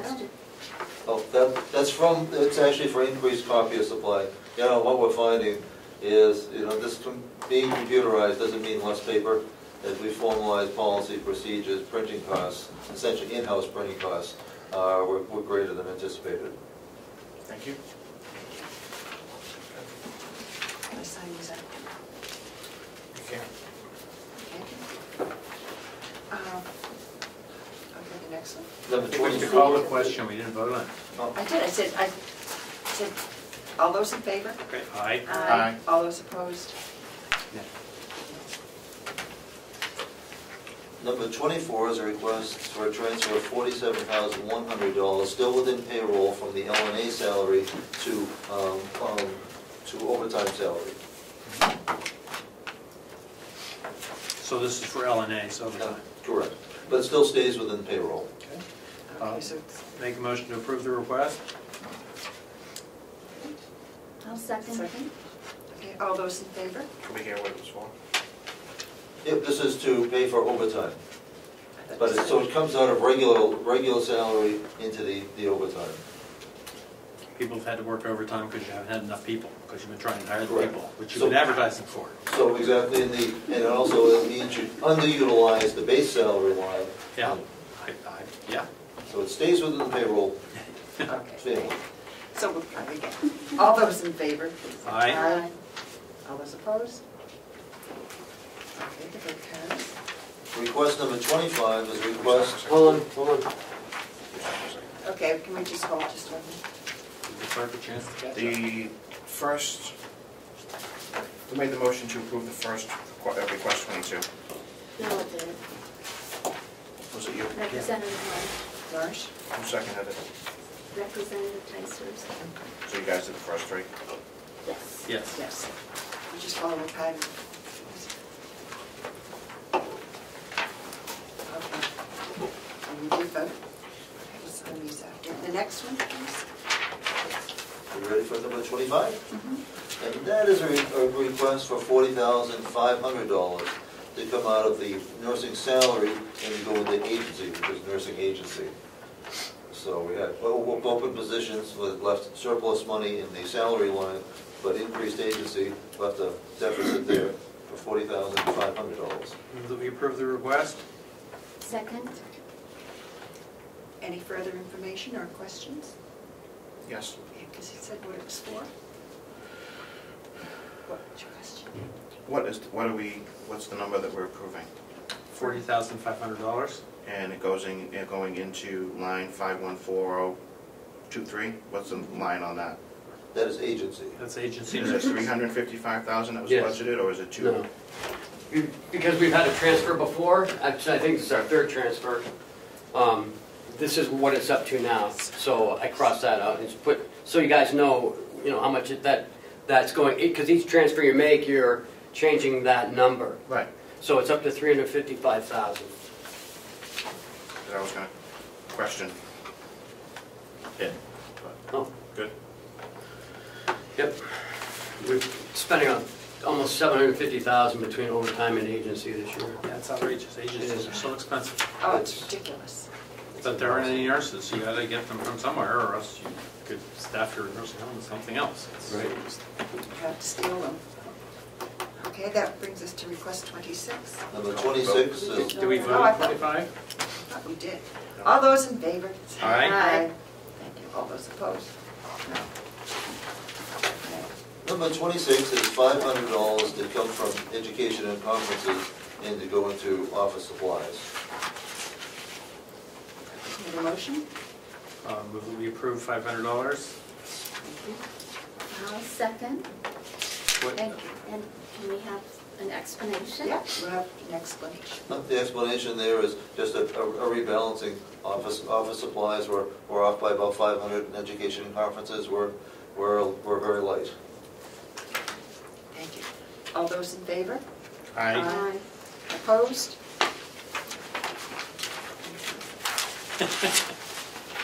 Request number 27. Number 27 is a utility transfer of $20,000 from electric and into propane. Propane's gone up. Propane costs went up and electric It's stayed. gone down. Well, and not only that, but we've utilized a lot more propane again this year because it's cold. 80-degree days, so Yep. that helped. I move that we approve this request. Second. Second. Any further Yeah. information, questions? We were asked to Like increase, discuss? the electric line at the last budget. Are we going to be meeting our budget on that? I'm not sure, I don't have the budget in front of me, so I'm not sure what, are you talking about 19? I'm talking about 215,000 if we take 20,000 out of that. Yeah, no, we're fine. Oh, yeah, we've only, year-to-date, we're Yeah. only at 132, so we're pretty comfortable on the electric line. What's the year-to-date though? To October, or is it now? 11/28. So we can still have 2 more bills coming in, right? Between November and Yep. December? Yep, and it's 5,000 a month, I believe. Hold on, I have it right here. I just looked at that this morning. Okay. It's got to be 13 a month, or else the numbers wouldn't work out. We have two bills coming. Yeah. But you're still comfortable. There's plenty of room. Yes. Still good. Comfortable. Even at That's a $15,000 big a one. month, we have good cushion. Okay. Any other comments or questions? All those in favor? Aye. Aye. Opposed? Because when you get to number 43, there's another transfer. In the propane. Number 28. 28, that's you, Will. Looking to move $800 from the gas line to the salt, sand, ash line due to the amount of salt and particularly the ice melt that we had to use last winter. We came up about $800 short on that line.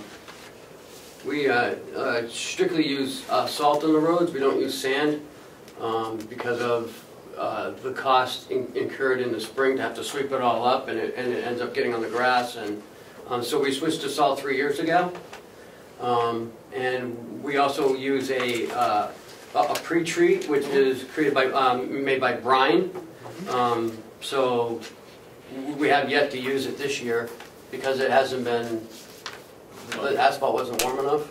Right. I haven't used it this year, also primarily because we didn't have a lot of money in that budget, so I'm kind of waiting to get into the new year on that.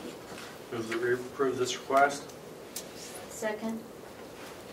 Any further discussion or any further questions? All those in favor say aye. Aye. Opposed? Next is request number 29. That's we want to take $6,000 out of the deductible benefit fund and put it into administrative salaries. The commissioners have paid Sick time buyouts. What? Not an original. That's what? It's not an original. Does it say 6,000? 6,000. Sorry. 6,000 out of the deductible benefit fund into administrative salaries. We checked with the Department of Labor, and apparently once you do a sick time buyout, you have to continue to do it every year. It's not an original copy. Yeah, it is. It's one I just gave you. They've all been whited out. Yeah, no, but I changed it because this, I didn't know who, this had the old ones on because the election hadn't been done. But now that I knew who was in the election, so. So 6,000 is the? Yes, 6,000 is the number. So moved, Madam Chair. Second? Second, and I would like to discuss just a minute, or at least have a minute to Sure. comprehend. So you're saying that once we start buying out, I think it's a term. Sick time buybacks, yes. We can't stop, and that's because of a Department of Labor rule? That's because we set precedents. And we've had people at the nursing home, non-union people, because we do it for non-union. That they had called and I asked the Department of Labor specifically about that, and they said yes. That if they were to bring a claim forward, that we would lose because we've already set precedents. Set precedent. It is. This is just for my education. Sure. Would it be possible for us to set a new policy and thereby change our policy? Or? Yes. Yes, okay, got it. But the commissioners have not wanted to do that. They are for paying sick time buyback, and we budgeted next year. It's in the budget. Okay. So there was no more of this transferring, or if there's any money left over, that's the way we're moving forward. Thank you for helping me. Mm-hmm. And Madam Chair, I believe that Superintendent Henry would like to ask a question. Just for clarification, it's not all the sick time buyback, there's a threshold. Right. So it's not huge chunks, it brings it back down to a lower threshold and keeps liability from the county at a smaller amount. People leave, payouts and those kinds of things. So it's a buyback to bring it down to whatever the hours are. 280 hours, so if someone were to leave, we'd have to pay it anyways. Anything over 280 hours, we would pay that back anyway. So we keep it down, but by doing it this way, we actually keep it down. Yes? Are we not following our established policies and procedures for That, that? there's no established policy for that. It was always for always for union people. They had it in the contract, in their contract. When I got here, they had been doing it for some non-union people and not everyone. So the Department of Labor says you do it for one, you got to do it for all. Or so that's what we did this year. Follow? Yes.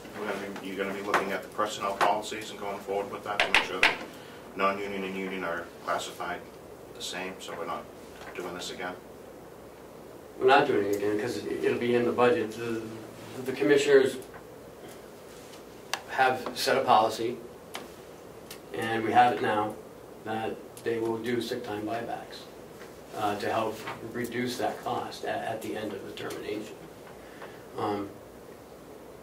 Because anything over 280 hours, we pay back if they give us a 2 weeks notice. If they don't give us a 2 week notice, then we don't pay it back.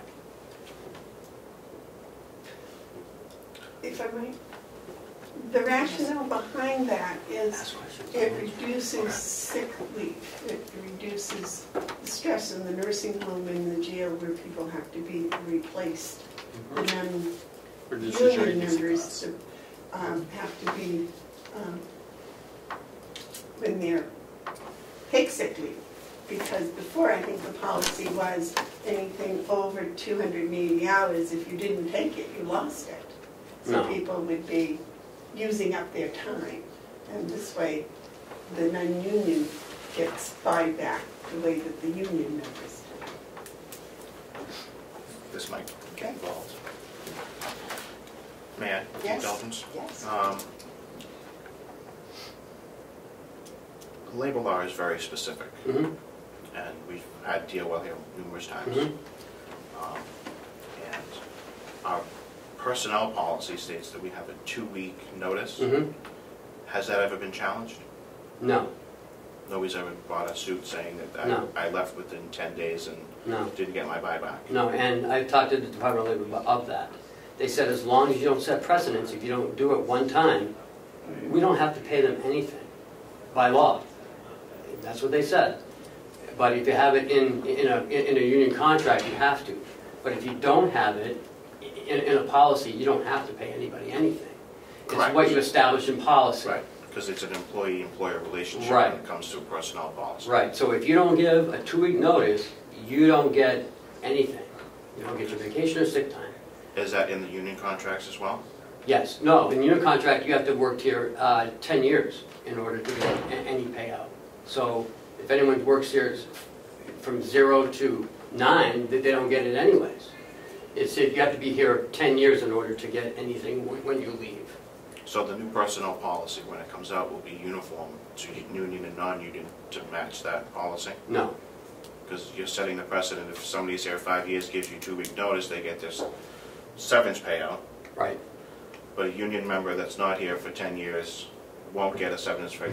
At Right. 9 years and a half, 9.5 years, Right. won't get their severance payout. Right. They would technically be able to bring the suit from No, DOL. they can't because it's in a contractual agreement between the employee and the employer. If they want to negotiate it differently, we can change it. But because that's what they've negotiated, that's what it is. Okay, just So being clear. Yep. Okay. As long as it's in writing and you haven't changed your policy or done something different, that's what the law is. How far back does DOL look when you do that? If it's ever brought up before them? I think it's 7 years.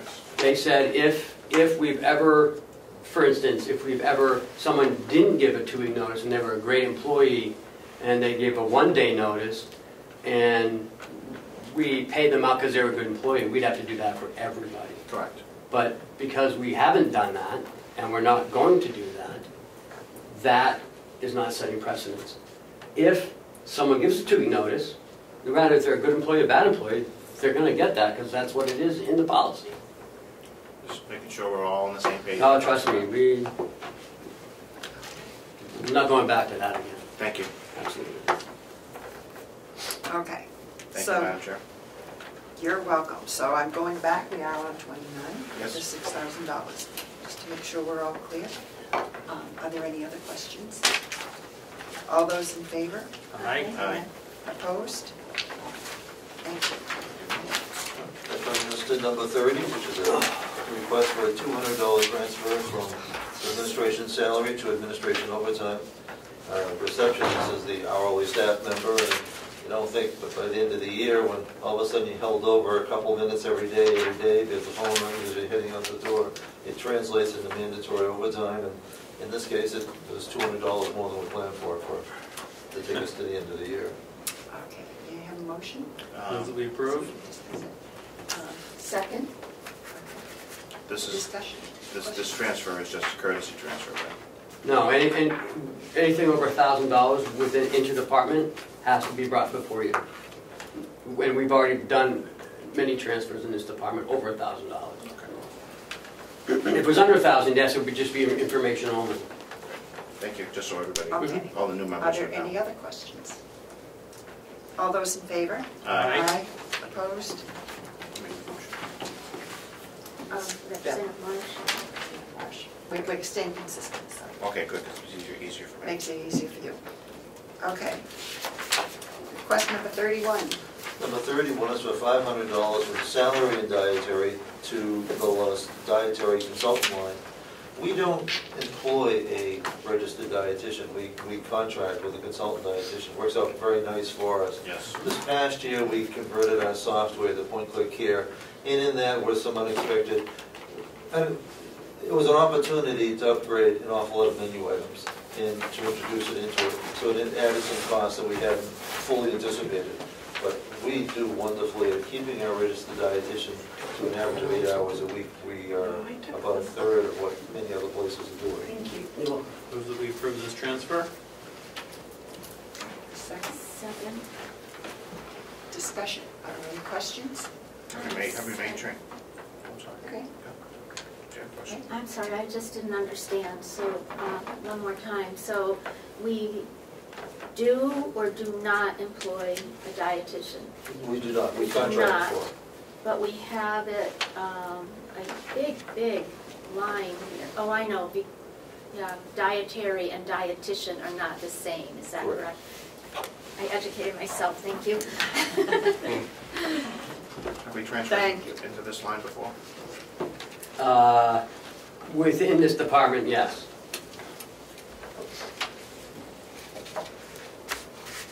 Any further questions? All those in favor? Aye. Opposed?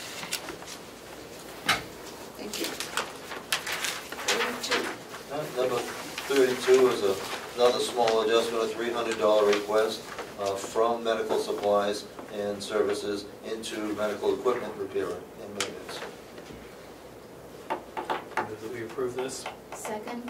Okay. Any questions? Oftentimes, there's a very fine line between a medical supply and equipment repair and maintenance, depending exactly what it is. So, right. So they're moving along then. Okay. All those in favor? Aye. Opposed? Number 33 is a request of $3,150 from recreation salary into recreation retirement. This is to correct what was a budgeting oversight. We under-budgeted the retirement component, but fortunately we do have the money in salary recreation as a result of an unfilled position earlier in the year. Move that we approve. Second. Any other questions or concerns? All those in favor? Aye. Opposed? Carries. Number 34 is a request for $3,000 from lab skilled care into radiology skilled care. The story behind this is we never know in a given year who we're going to have for skill and what services. Once we have them as a skilled resident, we're responsible for any out-of-pocket costs to the hospital. So there's no real way of knowing how much. So in this case, we were light. We were heavy on the labs and light on the radiology. But fortunately, it's all working out to still keeping the skilled services on the budget. I'm impressed you do that well. I move that we approve this request. Second. Any further discussion? All those in favor? Aye. Opposed?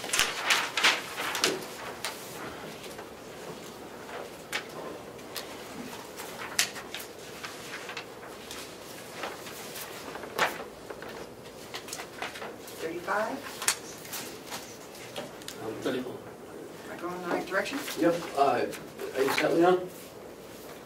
35 again? Okay. Yep. Go ahead, Lou. 35 is we're moving money out of the overtime line and also from the Social Security line to the salary line. So we're zeroing out the overtime line and moving some from the Social Security to the salary line. If you've already had year-to-date expenses, how can you zero out the line? I'm sorry, I didn't understand the question. You're zeroing out the line. You've already spent $3,135.65 out of a budget amount of $5,800, and you want to zero out the line. But you've already spent the money. Right, that's got to be a typo. I think he's looking at two numbers being the same. Yeah, no, I think it's a difference between 31 and 58. Right, that should have been in the year-to-date. Right. Well, it is in year-to-date, but I think you just brought it down, or He actually wants $554, I think. no? That's from a different line. He wants $2,665. 2665. Yeah, but that doesn't add up to the amount requested on the bottom line here. which is 3690.26. I think 2665 should be the year-to-date spend, because then those two would add it up. Hold on, say it right now. Yeah, if you double check that, it's 4193.05. If that was the typo on this request, then the numbers would add up. That would be correct. Right. 41? 4193.005. It is right here.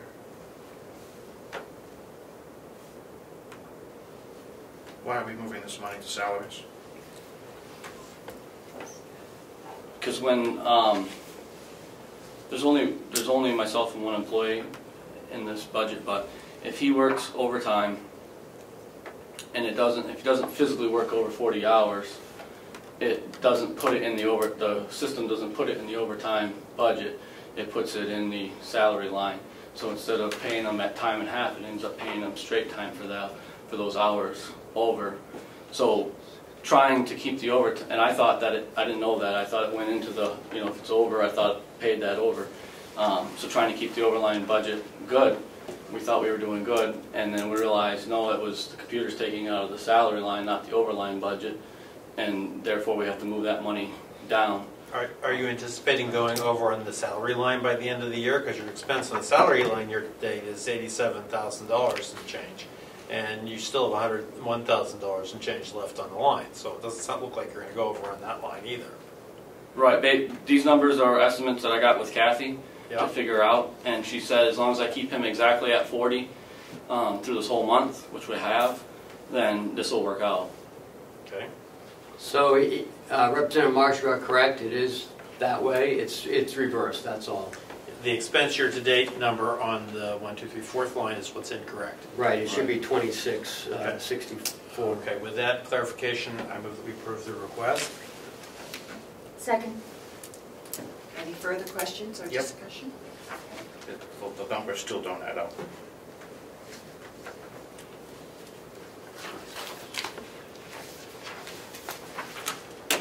Yeah, you're looking to transfer 3690.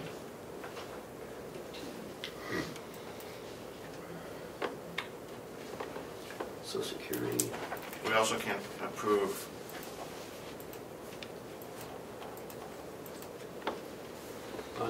this number as presented.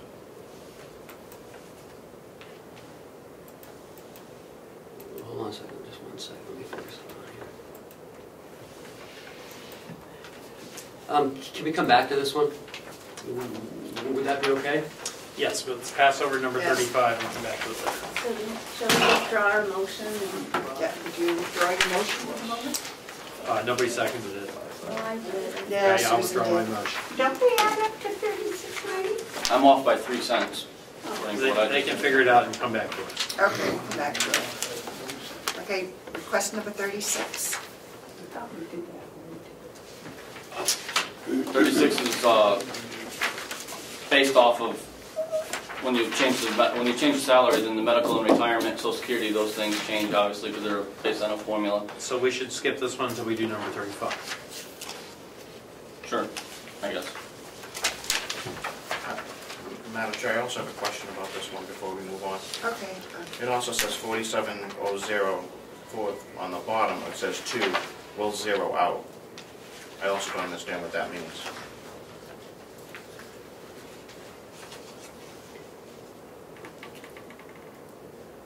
If you're adding money too, how are you going to zero out the line? I'm assuming your predictions were that was going to be zero, will be left in there. We'll be spending every bit of that. So sorry, Madam Chair, with the indulgence. If you're taking money out of a line and adding it to a line, you're not zeroing out the line.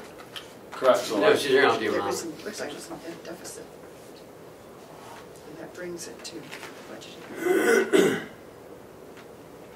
They're anticipating more expenses before the end of the year. I think that's what they're saying. It's going to be just barely enough to cover their expenses at the end of the year. Correct, but I don't understand what zeroing out means. You're taking all the money out of the line. Right, it shouldn't say that. We should cross that off. I think it was a cut and paste of something else, maybe. I don't know. Did we discuss that when we were doing Kent, and it was a problem with the printout or hitting the wrong button because you're taking 4479 out, and that's the line that was zeroed out. There was some talk about cut and paste when we did it. That's overtime, there's 20. What department is this coming out of? Because we only get one set of numbers.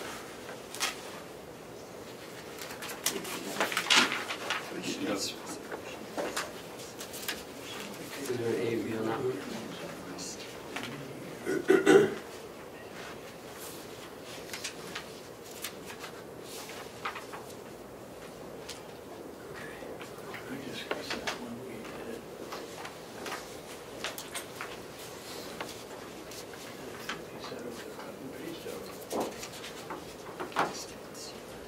So there's the overtime one.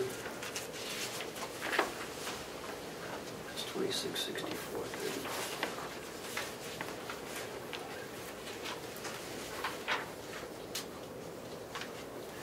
Transfer 31, 35, 65.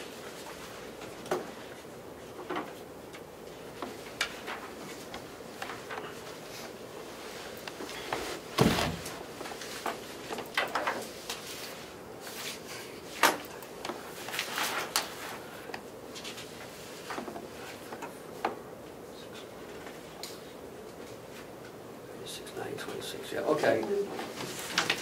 You doing it back to 35? Because that is correct. I'm okay with that. So, back on 35? the expense year to date is 2664. The request to transfer is $3,135.65. And you add that to the $554.61, you get to $3690.26. Okay. Can we get that in front of us with the correct department numbers and lines that it's going to? Those are the correct department numbers and the correct lines. No, they're not. We don't have a line 419.005. Where's 419? 4193.005. You're missing the first three numbers of the department numbers, where it's going to. It's the 100 fund. Then it should state 100. None of the other ones did. Yeah, they do. Oh, Howie always says 300. Where are they going? Let me see this They all down do. here. Okay, well, I guess they didn't do that. So it's all 100. So where is it? I'll do it. You've got quite a few to do. 100, 100. Do we got the correct numbers too? 100. Yep. Those are the correct numbers. The ones in front of us right now? Budget amount, expense year to date is wrong. Expense year to date is 2664. Amount, the budget amount, expense year to date, and the transfer, that's that. Add that up. That one is correct.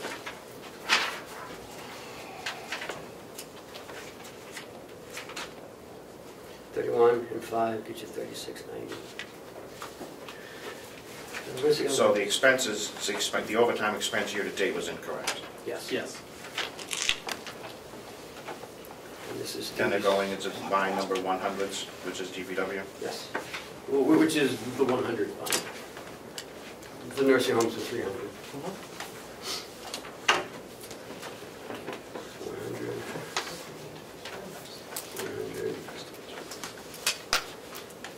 100. Did anybody need clarification? No, so we're back on, that's okay. So we're back on 35. I move that we approve request number 35 as corrected. A second. Any further discussion? All those in favor say aye. Aye. Opposed? And the motion carries. Transfer request number 36. Did we figure that one out? That's correct now? That is correct. The only thing that's incorrect here is it shouldn't say we'll zero out. So we'll cross that So out. we should just cross that out. So I will move that we approve number 36 as corrected, so that can be crossed out. Okay. Second. And I'm assuming that for now on, we're adding the 100s automatically to everything. Till you say stop. Okay. Any further discussion on that? All those in favor? Aye. Opposed? Okay, we move to 37. Well, it's number 37. We're moving from $1,100 from the gasoline line to the water testing line. The reason that has come up short this year is every 5 years we have to renew our wastewater permit. And this year, when I went to renew the wastewater permit, unknowns to me, was required to do the PFO testing in the groundwater. So, and that was over $2,000, almost $2,200 for that testing. And so we had to do that testing in order to renew our permit. So the little buffer that we had in our water testing line, which I like to leave for circumstances like this, only this was a lot more money than what I thought. That's why we were over. Yep. And you didn't say how ridiculous it is that you could have spent the money for a problem that they have somewhere else in the state, but it's above my pay grade, sir. Right. We have a motion to? Move that we approve this request. Second. Any further discussion or questions? Seeing none, call the vote. All those in favor? Aye. Opposed? Moving right along, 38A. So this one, just to start off so we're not confused, there's 3 from parts. When you look on your left-hand side, it continues on to page 2. So we're moving from 4 different line items, depositing into 1 line item. So to start with, we're moving out everything I had left in the license and dues, which was $78. We're zeroing out our postage, which is $155. We're moving $400 out of the telephone line. When we go to page 2, we're taking out $417 out of the equipment fund. And all those are being deposited into the electric line item. Move that we approve. We know the electric rates went up. Second, but what did we do? Yeah, what did we do earlier with the electric? We moved money out of electric, and now we're moving money into electric. We're into the 100 line now. Yeah, Right, that was nursing home. That was nursing home. Got it, thank you. Okay. Any further questions? Hearing none, all those in favor? Aye. Opposed?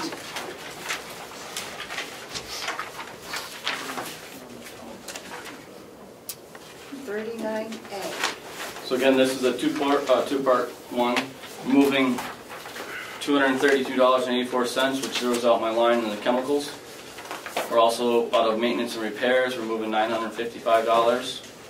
Again, in the gasoline line, we're moving $1,100. And new equipment, we're moving out $1,000, $92.16. That's all going into the septic. The reason for this change is halfway through the season, well, closer than maybe a quarter of the way through the season in the spring, we ended up changing vendors for our septic removal. The contractor that we had at the time was not fulfilling our needs. Therefore, we went back to the price, the second bid that we got in, and went with that contractor, and his price difference was where we're coming up short, because we budgeted for the original guy, and we went with the number 2 guy. When we went out to bid on our septic removal, we got 2 bids, and the lowest bid that came in, we had requested that he provide 2 trucks, because it's a large removal. Sometimes he'd show up, sometimes he wouldn't show up. He'd show up with 1 truck and then come back days later for another. It's not what we wanted. It's not what was in the bid process. And we've had him a year before. Correct. And he fulfilled it then.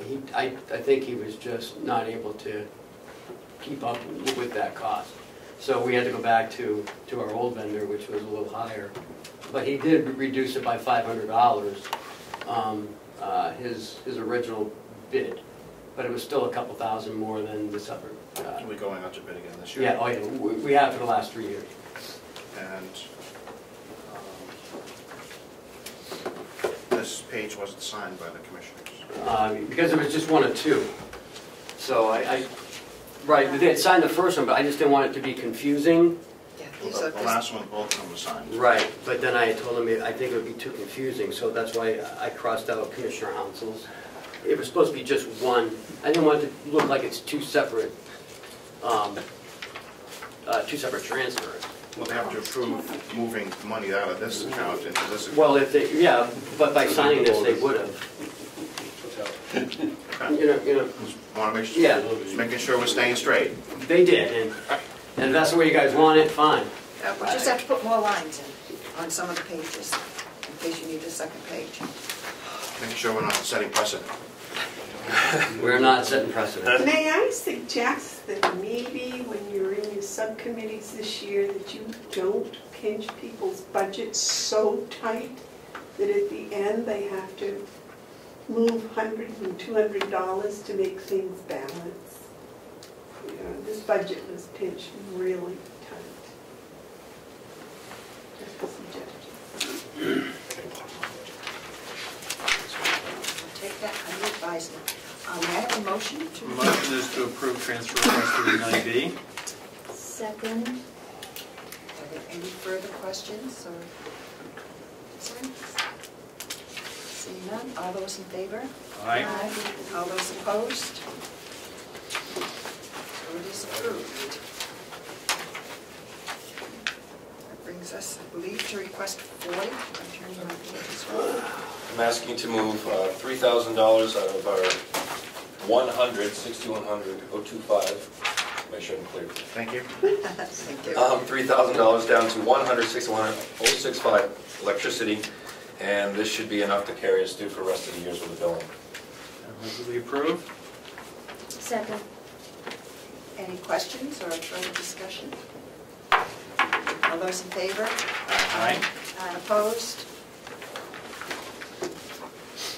Request 41. Request 41, requesting $10,500 from 100-6100-051 meals down to 100-6100-065, which is our propane. They'd rather be warm than fed? We didn't charge them. Yeah. They don't get a say. I move that we approve. Second. Any further questions or discussion? Hearing none, all those in favor? Aye. Aye. Opposed?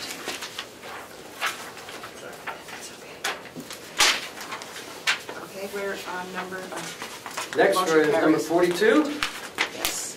We're moving $336 out of the Commissioner's Education and Conference line into Ossipee taxes. Apparently, our taxes went up $336 due to the school. Reval? Yeah, no, school. What's the name of that school district? Governor Whitman. Governor Whitman School District. Okay. Well, I'd hate for the county, the Ossipee to take over the county. Yeah. That would be really amusing. So Do I hear a motion to approve? Second. I can't make the motion. I move that we approve it, yes. Thank you. Keeps it easy for me. Any more discussion? Okay, hearing none? All those in favor? Aye. Opposed? None? The motion carries. Madam Chair, could I make a comment about that practice of paying Ossipee taxes? I have no problem with the amounts and what we do, but I think really we enjoy, if you will, the not having an obligation to pay taxes. It really should be listed as a payment in lieu of taxes. It's really more of a pilot than it is a tax bill. We're not obliged to pay tax bills, but I do think we're obliged to do a payment in lieu of taxes. Be a semantical thing perhaps, but I think it's also... Is that how you titled it in the new budget? No. No, I just bring that up. I didn't make an issue of it because it's not a big issue, but it is a fine-tuning issue.